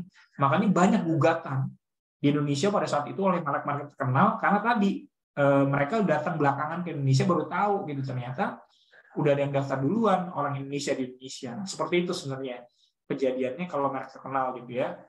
Walaupun dalam prakteknya tidak selalu hakim mengabulkan permohonan pembatalan merek dari merek terkenal, tidak selalu, karena tergantung pembuktian yang bisa dilakukan oleh si merek terkenal tersebut. Kalau dia tidak bisa membuktikan 3 hal tadi, biasanya ditolak tuh, seperti itu. Oke, Gitu. siap. Baik, terima kasih Bapak. Memang Bapak Ibu peserta sangat antusias sekali dengan sesi Bapak Gema karena sehingga banyak pertanyaannya masuk. Izin ya Bapak, kita elaborasi lagi untuk sesi tanya jawab ini. Berikut pertanyaan dari Ibu Clara dari ITS. Apabila ada afiliasi dari pihak mitra kerjasama hendak menggunakan HKI milik para pihak dalam suatu perjanjian, apakah royalti tersebut hanya dibayarkan pada pihak pertama atau para pihak ya Bapak? Silahkan Mbak untuk Bapak Gema tanggapi. Ini tergantung perjanjian. Makanya perjanjiannya harus jelas menjadi lisensi. Jadi jangan kabur atau jangan membuat perjanjian yang tidak jelas. Contohnya begini, saya memberikan lisensi kepada PTA gitu ya. Lalu nggak ada embel-embel bahwa PTA dilarang memberikan sublisensi atau lisensi kembali kepada anak perusahaannya gitu. Jangan sampai ada tidak ada kalimat seperti itu. Karena kalau misalnya kita bilang cuma saya memberikan lisensi kepada PTA dan nggak ada larangan PTA untuk melakukan sublisensi atau lisensi kembali, maka bisa saja nanti PTA itu ngasih lisensi kepada anak perusahaannya gitu. Dan kita kehilangan tuh karena si PTA hanya membayar royalti hanya 1 kali pada kita. Tapi kalau kita bilang dengan tegas dalam perjanjian, saya hanya memberikan lisensi kepada PTA. Kalau PTA itu memberikan lisensi kembali kepada anak perusahaannya, maka royaltinya harus dibayar sesuai dengan pemberian lisensi selanjutnya. Jadi setiap dia ngasih lisensi kepada perusahaan, bayar lagi lisensi royalti kepada kita. Nah, harus kayak begitu.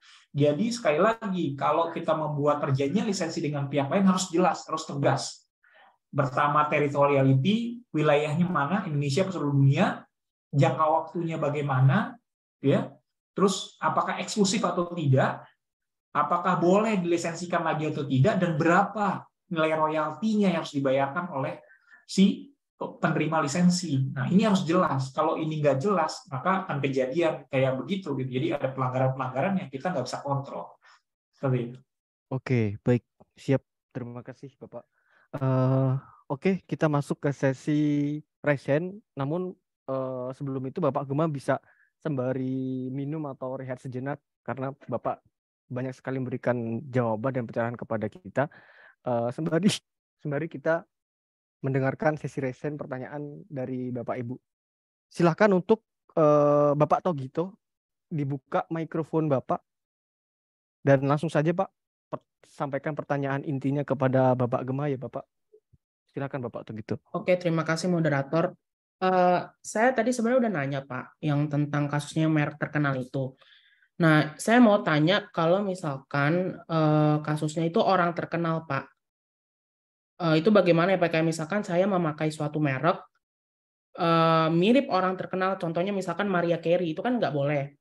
Nah, tapi saya tuh udah mendaftarkan nama merek Mariah Carey itu sebelum Mariah Carey itu terkenal Pak. Kayak misalkan kan Mariah Carey itu tahun 1990 baru rilis lagu. Nah, sedangkan saya 80 tuh udah mendaftarkan merek yang menyerupai nama Mariah Carey. Which is itu kan saya nggak tahu ada nama Mariah Carey dan saya tidak expect kalau Mariah Carey itu akan menjadi terkenal. Nah, itu bisa nggak Mariah Carey mengajukan gugatan pembatalan Pak? Itu sih, Pak. Oke, baik. Silahkan Bapak Ari, Bapak Gema untuk Bapak tanggapi, Pak. Ya, terima kasih Pak Togito. Jadi orang mengajukan gugatan itu hak dia gitu ya. Jadi kita kalau ditanya boleh tidak, silahkan aja gitu ya. Cuma nanti prosesnya akan tentu saja pembuktian di pengadilan gitu. Jadi kita sih siap aja, siapapun mau menggugat kita harusnya kita siap aja dan itu hak dia gitu ya. Makanya perlu kita lakukan adalah kita memperkuat posisi hukum kita. Kalau tadi dibilang bahwa oke, saya kan daftar Mariah Carey sebelum Mariah Carey terkenal. Oke, buktikan hal itu. Kenapa? Nah, atas dasar apa Anda mendaftarkan Mariah Carey itu? Kalau misalnya kebanyakan misalnya, oh Mariah Carey itu nama nenek saya loh. Ya, sampaikan di pengadilan bahwa kenapa saya daftar nama Mariah Carey? Karena itu nama nenek saya. Kalau Mariah Carey nanti komplain, loh, kenapa Anda komplain? Karena kan Anda belum kenal satu waktu itu. Kedua, itu nama nenek saya. Oleh karena itu, saya berhak untuk mendaftarkan itu sebagai merek gitu. Nah, seperti itu gitu. Jadi pada prosesnya, ketika ada gugatan untuk nama orang terkenal seperti itu, kita harus bisa menjelaskan apa hubungannya antara nama yang kita daftarkan tersebut dengan produk kita, dengan diri kita. Karena ini udah kejadian juga di Padang gitu ya, ada namanya Kripik Sanjay, Christine Hakim ya, kalau tahu ya. Christine Hakim itu kan tuh nama orang tokoh gitu, orang terkenal, ada artis gitu. Dia komplain gitu loh, kok nama saya dipakai untuk merek Kripik Sanjay gitu ya di Padang gitu. Begitu ditelusuri, ternyata Christine Hakim itulah nama pemiliknya, nama pemilik tokonya yaitu Christine Hakim. Walaupun ternyata itu sebenarnya nama Indonesia dari nama Chinese-nya dia gitu. Jadi dia punya nama Chinese, tapi begitu dia mau pakai nama Indonesia namanya Christine Hakim gitu. Tapi dia bisa membuktikan bahwa Christine Hakim ini adalah nama saya gitu, bukan meniru si nama orang terkenal tersebut. Nah, pada akhirnya diperkuatlah ketika ada gugatan, ada komplain segala macam bahwa saya berhak, saya berwenang. Nah, seperti itu harusnya. Terima kasih. Oke, baik. Terima kasih Bapak Gema dan Bapak Togito. Untuk kesempatan selanjutnya kepada Ibu Nadifah. Silakan Ibu. Silakan Ibu buka mikrofon Ibu dan kamera Ibu untuk langsung ditanyakan pertanyaan yang Ibu ajukan. Halo Ibu Nadifah. Apakah Ibu ready untuk membuka mikrofon? Oke, mungkin ada gangguan. Halo. Ya, selamat sore Mas. Ya, oke. Langsung saja Ibu. Ya. Oke, saya izin bertanya, mungkin ada beberapa pertanyaan. Pertama terkait merek. Apakah satu merek itu bisa didaftarkan oleh dua badan hukum? Kedua, saya ingin bertanya terkait merek. Jadi saya pernah daftarin merek dan dapat status kalau itu diterima barang dan jasanya itu sebagian uraiannya. Nah, sebenarnya dalam pendaftaran merek itu apakah misalkan kelas kan nama merek saya sudah terdaftar di kelas 3, kelas kosmetik, itu berlaku untuk seluruh uraian barang dan jasa atau hanya terpatok oleh uraian atau barang dan jasa yang kita cantumkan seperti itu di etiket mereknya. Dan mungkin untuk pertanyaan terakhir yaitu saya ingin bertanya terkait hak cipta. Misalkan saya ingin mencatatkan hak cipta untuk website. Apakah dalam pencatatan hak cipta saya, website itu sudah termasuk misalkan UX-nya kah atau gambar-gambar yang di dalamnya atau seperti apa? Mungkin itu 3 pertanyaan saya. Terima kasih banyak. Oke, baik. Bapak Gema silahkan. Bapak langsung tanggapi saja, Bapak. Oke, yang pertama merek bisa didaftarkan oleh beberapa pihak ya, maksudnya oleh 1 atau 2 pihak, termasuk 2 atau badan hukum, tapi ada namanya konsepnya merek kolektif gitu ya. Jadi akan lebih baik kalau misalnya kalau mereknya itu digunakan atau didaftarkan oleh 2 atau 3 orang, lebih dari 1 pihak, orang atau badan hukum, lebih baik menggunakan merek kolektif. Contohnya apa? Contohnya misalnya kalau di industri-industri kecil, misalnya di Bandung gitu ya, ada merek sepatu Cibaduyut misalnya gitu ya. Nah, karena yang mengusahakan merek tersebut adalah industri rumah tangga yang tersebar di kawasan tersebut, maka untuk merek Cibaduyutnya ini adalah sebagai merek kolektif yang dipakai rame-rame gitu. Nah, yang daftar siapa? Ya, itu semua pengusaha atau pelaku usaha kecil sepatu di kawasan Cibaduyut tersebut gitu. Nah, oleh karena itu nanti akan ada perjanjian di antara mereka bagaimana cara menggunakan mereknya, fontnya bagaimana, penyebar luasannya gimana, segala macam. Nah, itu diatur tersendiri seperti itu gitu. Nah, umumnya seperti itu gitu. Jadi untuk memudahkan kalau ada apa-apa gitu ya, artinya itu lebih baik menggunakan sebagai merek kolektif. Dan yang kedua tentang jenis-jenis barang. Nah, jadi memang ini kalau misalnya kita mendaftar merek, itu kan biasanya kita mencantumkan jenis barang apa saja di kelas itu gitu ya. Nah, ini memang kalau misalnya statusnya terdaftar, artinya yang kita peroleh perlindungannya adalah untuk jenis barang yang sudah kita tulis gitu. Kalau kita tulisnya ada 5, ya udah jenis barang 5 jenis barang itu yang terlindungi. 10 ya 10 itu yang terlindungi. Nah, oleh karena itu harus dipahami seperti itu. Dan kadang-kadang kalau kita kebanyakan nulis jenis barangnya, itu bisa mengganggu nantinya juga proses pemeriksaan mereknya, bisa memperlambat juga. Karena kenapa? Akan dicek satu persatu jenis barangnya oleh pemeriksa merek gitu. Makanya harus hati-hati. Lebih cepat kalau kita menulis hanya satu jenis barang. Misalnya contoh di kelas ada kelas 4-3 misalnya untuk kafe gitu ya. Misalnya untuk pelatihan, pusat pendidikan, kursus kelas 4-3 kursus, udah terus aja nanti dicek kan gampang. Oh, kelas ini untuk kursus, oh nggak ada, oke. Tapi kalau kita cantumkan semua kursus, pelatihan, sekolah, bla-bla, kita cantumkan, wah itu akan lama tuh, karena dia akan mengecek satu persatu, apakah ada kursus yang sama, apakah ada sekolah yang sama, apakah ada ini, nah, seperti itu gitu. Jadi dipahami juga, tolong dimengerti juga bahwa hati-hati juga mencantumkan berbagai jenis itu, jangan-jangan gara-gara kita mencantumkan banyak jenis barang itu kita justru ditolak karena ternyata udah ada yang lainnya gitu. Kalau ternyata sekarang kita cuma pengen kafe aja, udah tulis kafe aja. Kalau kita pengen restoran aja. Seperti jadi yang spesifik gitu ya. Lalu kemudian tentang website. Nah, ciptaan atas website ini harus jelas. Yang dimaksud apakah hanya sebagai tampilan halamannya, atau kemudian isi websitenya. Isi website kan macam-macam ya, ada tulisan, ada teks, ada gambar, atau ada video. Nah, ini harus clear. Jadi tidak bisa kemudian kita bilang semua isi website saya catatkan secara umum, nggak bisa. Piece by piece yang harus bisa kita catatkan kalau mau. Jadi tampilannya, jadi warna-warnanya gitu ya, warna-warna, susunan warna, web page-nya gitu ya. Lalu kemudian videonya ada Lalu kemudian kalau ada software khusus yang kita develop sendiri, itu juga bisa kita catatkan sebagai program komputer gitu. Nah, itu yang menurut saya pelindungan kalau mau yang lebih utuh, yang lebih kuat kalau kita bisa memperinci satu persatu objek-objek apa yang kita lindungi sebagai bagian dari website tersebut. Baik, siap. Terima kasih Bapak. Oke, kita izin lanjut ke 2 pertanyaan via resen, mengingat waktu juga.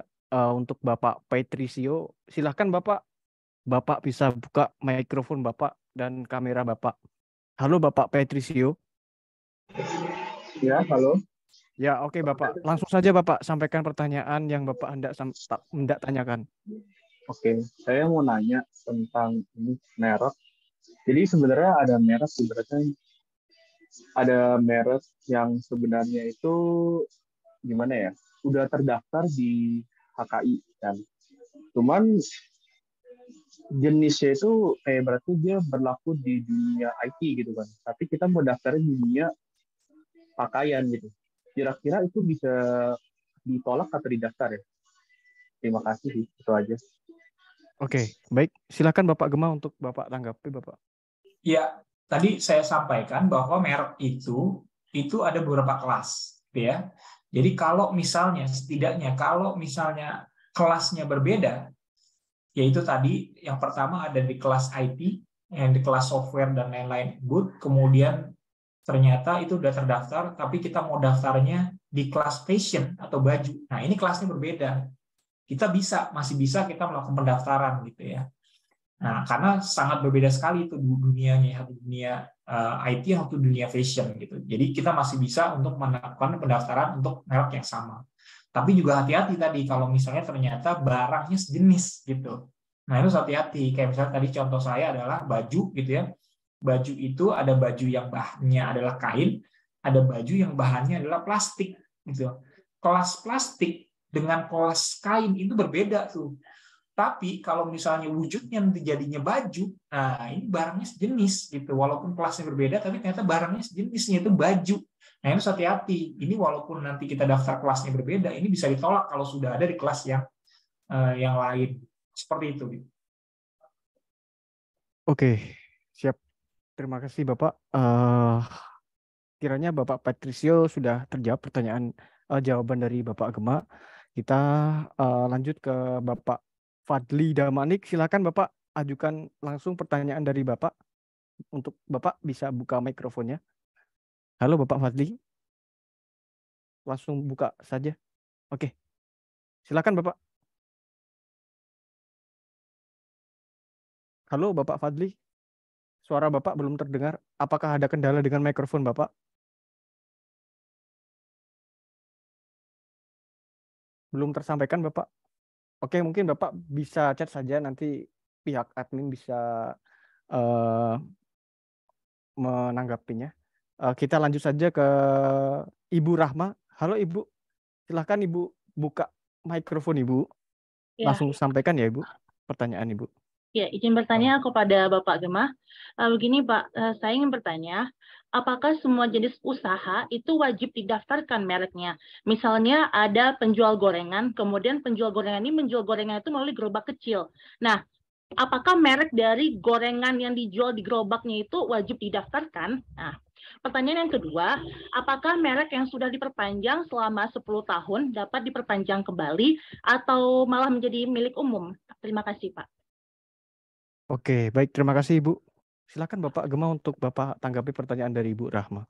Ya, Ibu Rahma, saya selalu bilang kepada para pelaku usaha ya, bahwa aset pertama yang harus dia miliki kalau melakukan usaha itu adalah merek. Jadi kita boleh nggak punya modal, kita boleh nggak punya produk, kita boleh nggak punya warung, kita boleh nggak punya apa-apa, tapi kalau begitu kita mau bikin usaha, yang pertama kali kita harus punya itu merek. Karena merek itu adalah identitas kita. Bagaimana kita jualan kalau kita nggak tahu apa yang mau dijual, atau orang-orang nggak tahu atau apa yang kita jual gitu. Oh, saya mau jual tahu. Iya, semua orang juga jualan tahu. Apa yang beda tahunya Anda dengan tahunya dia? Oh, kalau saya namanya tahu Ari Juliano. Kalau dia bukan tahu Ari Juliano, makanya saya mendaftarkan merek Ari Juliano untuk tahu saya. sehingga setiap orang akan tahu bahwa yang jualan tahu Ari Juliano cuma saya, yang lain itu palsu. Kalau pakai nama Ari Juliano juga. Nah, makanya hal yang paling penting dimiliki oleh pelaku usaha, sekecil apapun dia, adalah merek menurut saya. Jadi itu yang harus didaftarkan pertama kali untuk melindungi usahanya. Itu menurut saya itu seperti itu.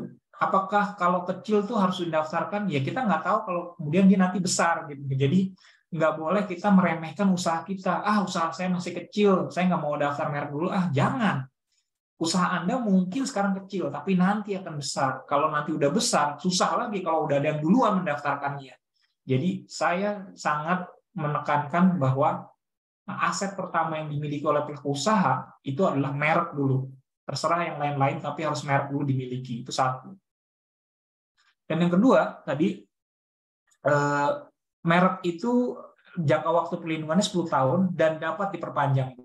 Jadi itulah mengapa kemudian ada merek yang usianya itu ratusan tahun, seperti Coca-Cola. Coca-Cola itu usianya ratusan tahun, karena setiap 10 tahun sekali diperpanjang sama dia. Nah, seperti itu gitu. Terima kasih. Oke, baik. Sangat menjawab sekali ya Bapak jawaban dari Bapak untuk pertanyaan Ibu Rahma. Terima kasih Ibu Rahma. Izin Bapak Gemah, berhubung waktu juga dan kita telah sampai juga di penghujung diskusi pelatihan hak kekayaan intelektual pada siang menjelang sore hari ini. Izin Bapak untuk Bapak Gemah sekiranya apa motivasi dari Bapak sekaligus closing statement agar kiranya kita menekuni di bidang ilmu hak kekayaan intelektual ini lebih semangat dan lebih progres ke depan untuk lebih baik. Mohon kiranya dari Bapak. Silahkan Bapak. Ya, terima kasih. Senang sekali dengan kegiatan ini karena ternyata antusias sekali semuanya ya. Teman-teman saya lihat sampai 200-an, tadi sampai 300-an lebih yang terdaftar gitu ya. Karena memang Haki saat ini menurut saya ini satu aset yang sangat penting dan sangat berharga, tapi justru banyak orang yang mengabaikan gitu ya. Makanya tadi pertanyaan Bu Rahma itu terakhir ini sangat bagus sekali gitu Bu, bahwa memang saya sampaikan bahwa Haki ini bisa dimiliki oleh siapapun tanpa memandang strata ekonomi apapun gitu ya. Jadi kalau ada dulu nih, kalau saya bisa sampaikan gitu ya, dulu orang bisa kaya raya itu kalau punya tanah. Kalau punya tanah pertanian, baru dia kaya raya. Orang yang nggak punya tanah pertanian akhirnya jadi buruh di tanah pertanian tersebut gitu ya. Lalu kemudian ada masuk era industri, orang yang bisa kaya kalau juga punya pabrik. Nah, gimana orang yang punya pabrik? Kerja sama orang yang punya pabrik. Makanya kembali lagi orang jadi buruh kalau nggak punya pabrik gitu, alat produksi. Tapi sekarang dengan adanya Haki, kita nggak perlu takut jadi miskin gara-gara nggak punya tanah pertanian atau tidak punya pabrik atau tidak punya alat produksi, sepanjang kita mau melakukan kreasi atau melakukan kreativitas. Karena kreativitas itu nanti bisa dilindungi dengan Haki dan kemudian Hakinya tersebut bisa bernilai dan memberikan manfaat ekonomi untuk kita. Itu seperti itu. Oleh karena itu sebenarnya kalau kita mau pinter-pinter untuk mengelola Haki kita, maka nggak ada tuh kita ketakutan kita untuk bisa hidup sengsara gitu, hidup susah gitu, dan juga kita bisa meningkatkan mobilitas ekonomi kita. Dan terbukti sampai saat ini gitu ya, ternyata bahwa Haki tersebut itu akhirnya bisa memberikan manfaat atau kesejahteraan bagi pemiliknya gitu. Contoh, ada penyanyi yang dulunya hidup miskin, begitu lagunya meledak dia kaya raya. Ya itu tadi, karena pelindungan Haki. Ada YouTuber yang tadinya miskin, begitu videonya diposting, itu jadi kaya raya. Ya itu tadi, karena terlindungi Hakinya dia, yaitu videonya tadi. Ada pelukis yang hidupnya miskin, begitu lukisannya jadi, wah dilelang di mana-mana jadi kaya raya. Harusnya seperti itu gitu. Jadi kita inginnya adalah ke depan masyarakat kita, itu adalah masyarakat yang punya kreativitas tinggi, sehingga nantinya kreativitas dilindungi dengan Haki dan pada akhirnya memberikan manfaat ekonomi bagi dia gitu, tanpa memandang status ekonomi, memandang dia latar belakangnya kaya raya atau tidak gitu ya.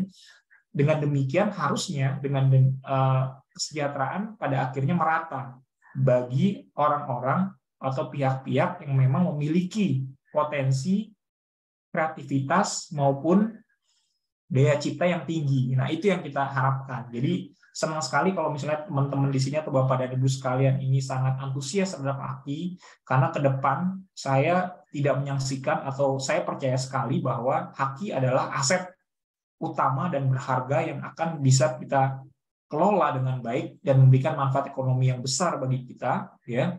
Mengingat sumber daya alam dan aset-aset fisik sudah semakin menipis ke depan gitu. Sehingga dengan demikian akhirnya semua orang akan sangat menghargai Haki, dan pada akhirnya Hakilah yang akan menjadi aset yang paling berharga di antara aset-aset yang lainnya. Demikian mungkin bisa saya sampaikan. Terima kasih. Oke, baik. Terima kasih sekali Bapak atas edukasi dan kesempatan waktu yang Bapak berikan di hari Sabtu sore hari ini. Semoga ilmu yang Bapak Gema berikan kepada kami di sela-sela kesibukan Bapak dapat bermanfaat dengan baik untuk segi praktik maupun teoritis kami sebagai pegiat hukum. Oke, di akhir sesi kami mengucapkan sangat bersyukur dan terima kasih kembali. Semoga Bapak Gema dan sekeluarga bisa diberikan kesehatan, kelancaran, dan keberkahan, dan supaya nanti ke depan kita bisa bersamai dengan Bapak Gema di sesi pelatihan yang dengan topik yang hangat selanjutnya. Oke, mohon maaf Bapak apabila ada kekurangan dari pihak panitia, dan kami dari pelatihan hukum juga minta maaf kepada Bapak Ibu apabila ada kesalahan dalam pelaksanaan pelatihan hak kekayaan intelektual ini. Semoga Bapak Ibu dari pesan yang Bapak Gema berikan terkait dengan HKI yang memberikan pelindungan hukum kepada kita dalam menunjang performa kreativitas kita ke depan untuk mencapai kehidupan yang lebih baik. Oke, di sesi penghujung kali ini izin Bapak kita untuk sesi dokumentasi karena sangat berharga sekali kalau kita melakukan dokumentasi dengan Bapak sebagai partner di Asghaf Hamzah and Partners Law Firm. Izin Bapak, Ibu bisa menyalakan kamera untuk kita dokumentasi bersama dengan Bapak Gema. Berikut ada 11 slide. Kita mulai saja pada hitungan pertama. Dari hitungan ketiga, izin ya Bapak kita dokumentasi. Hitungan 3, 2, 1. Oke. Slide kedua, 3, 2, 1. Baik, slide ketiga, 3, 2, 1. Slide keempat, 3, 2, 1. Oke. Slide kelima, 3, 2, 1. Slide keenam, 3, 2, 1. Oke. Slide ketujuh, 3, 2, 1. Slide ke-8, 3, 2, 1. Slide ke-9, 3, 2, 1. Oke, baik. Slide ke-10, 3, 2, 1. Slide ke-11, 3, 2, 1. Oke, terima kasih kepada Bapak Ibu dan Bapak Gema yang sudah menyempatkan untuk menyalakan kameranya. Untuk Bapak Ibu yang nanti terkait pertanyaan-pertanyaan yang belum terjawab, bisa langsung saja bertanya melalui IG Bapak Gema atau LinkedIn, atau kalau memang sempat bisa saja langsung bertemu Bapak di kantor hukum Asghaf Hamzah and Partners Law Firm untuk konsultasi lebih lanjut.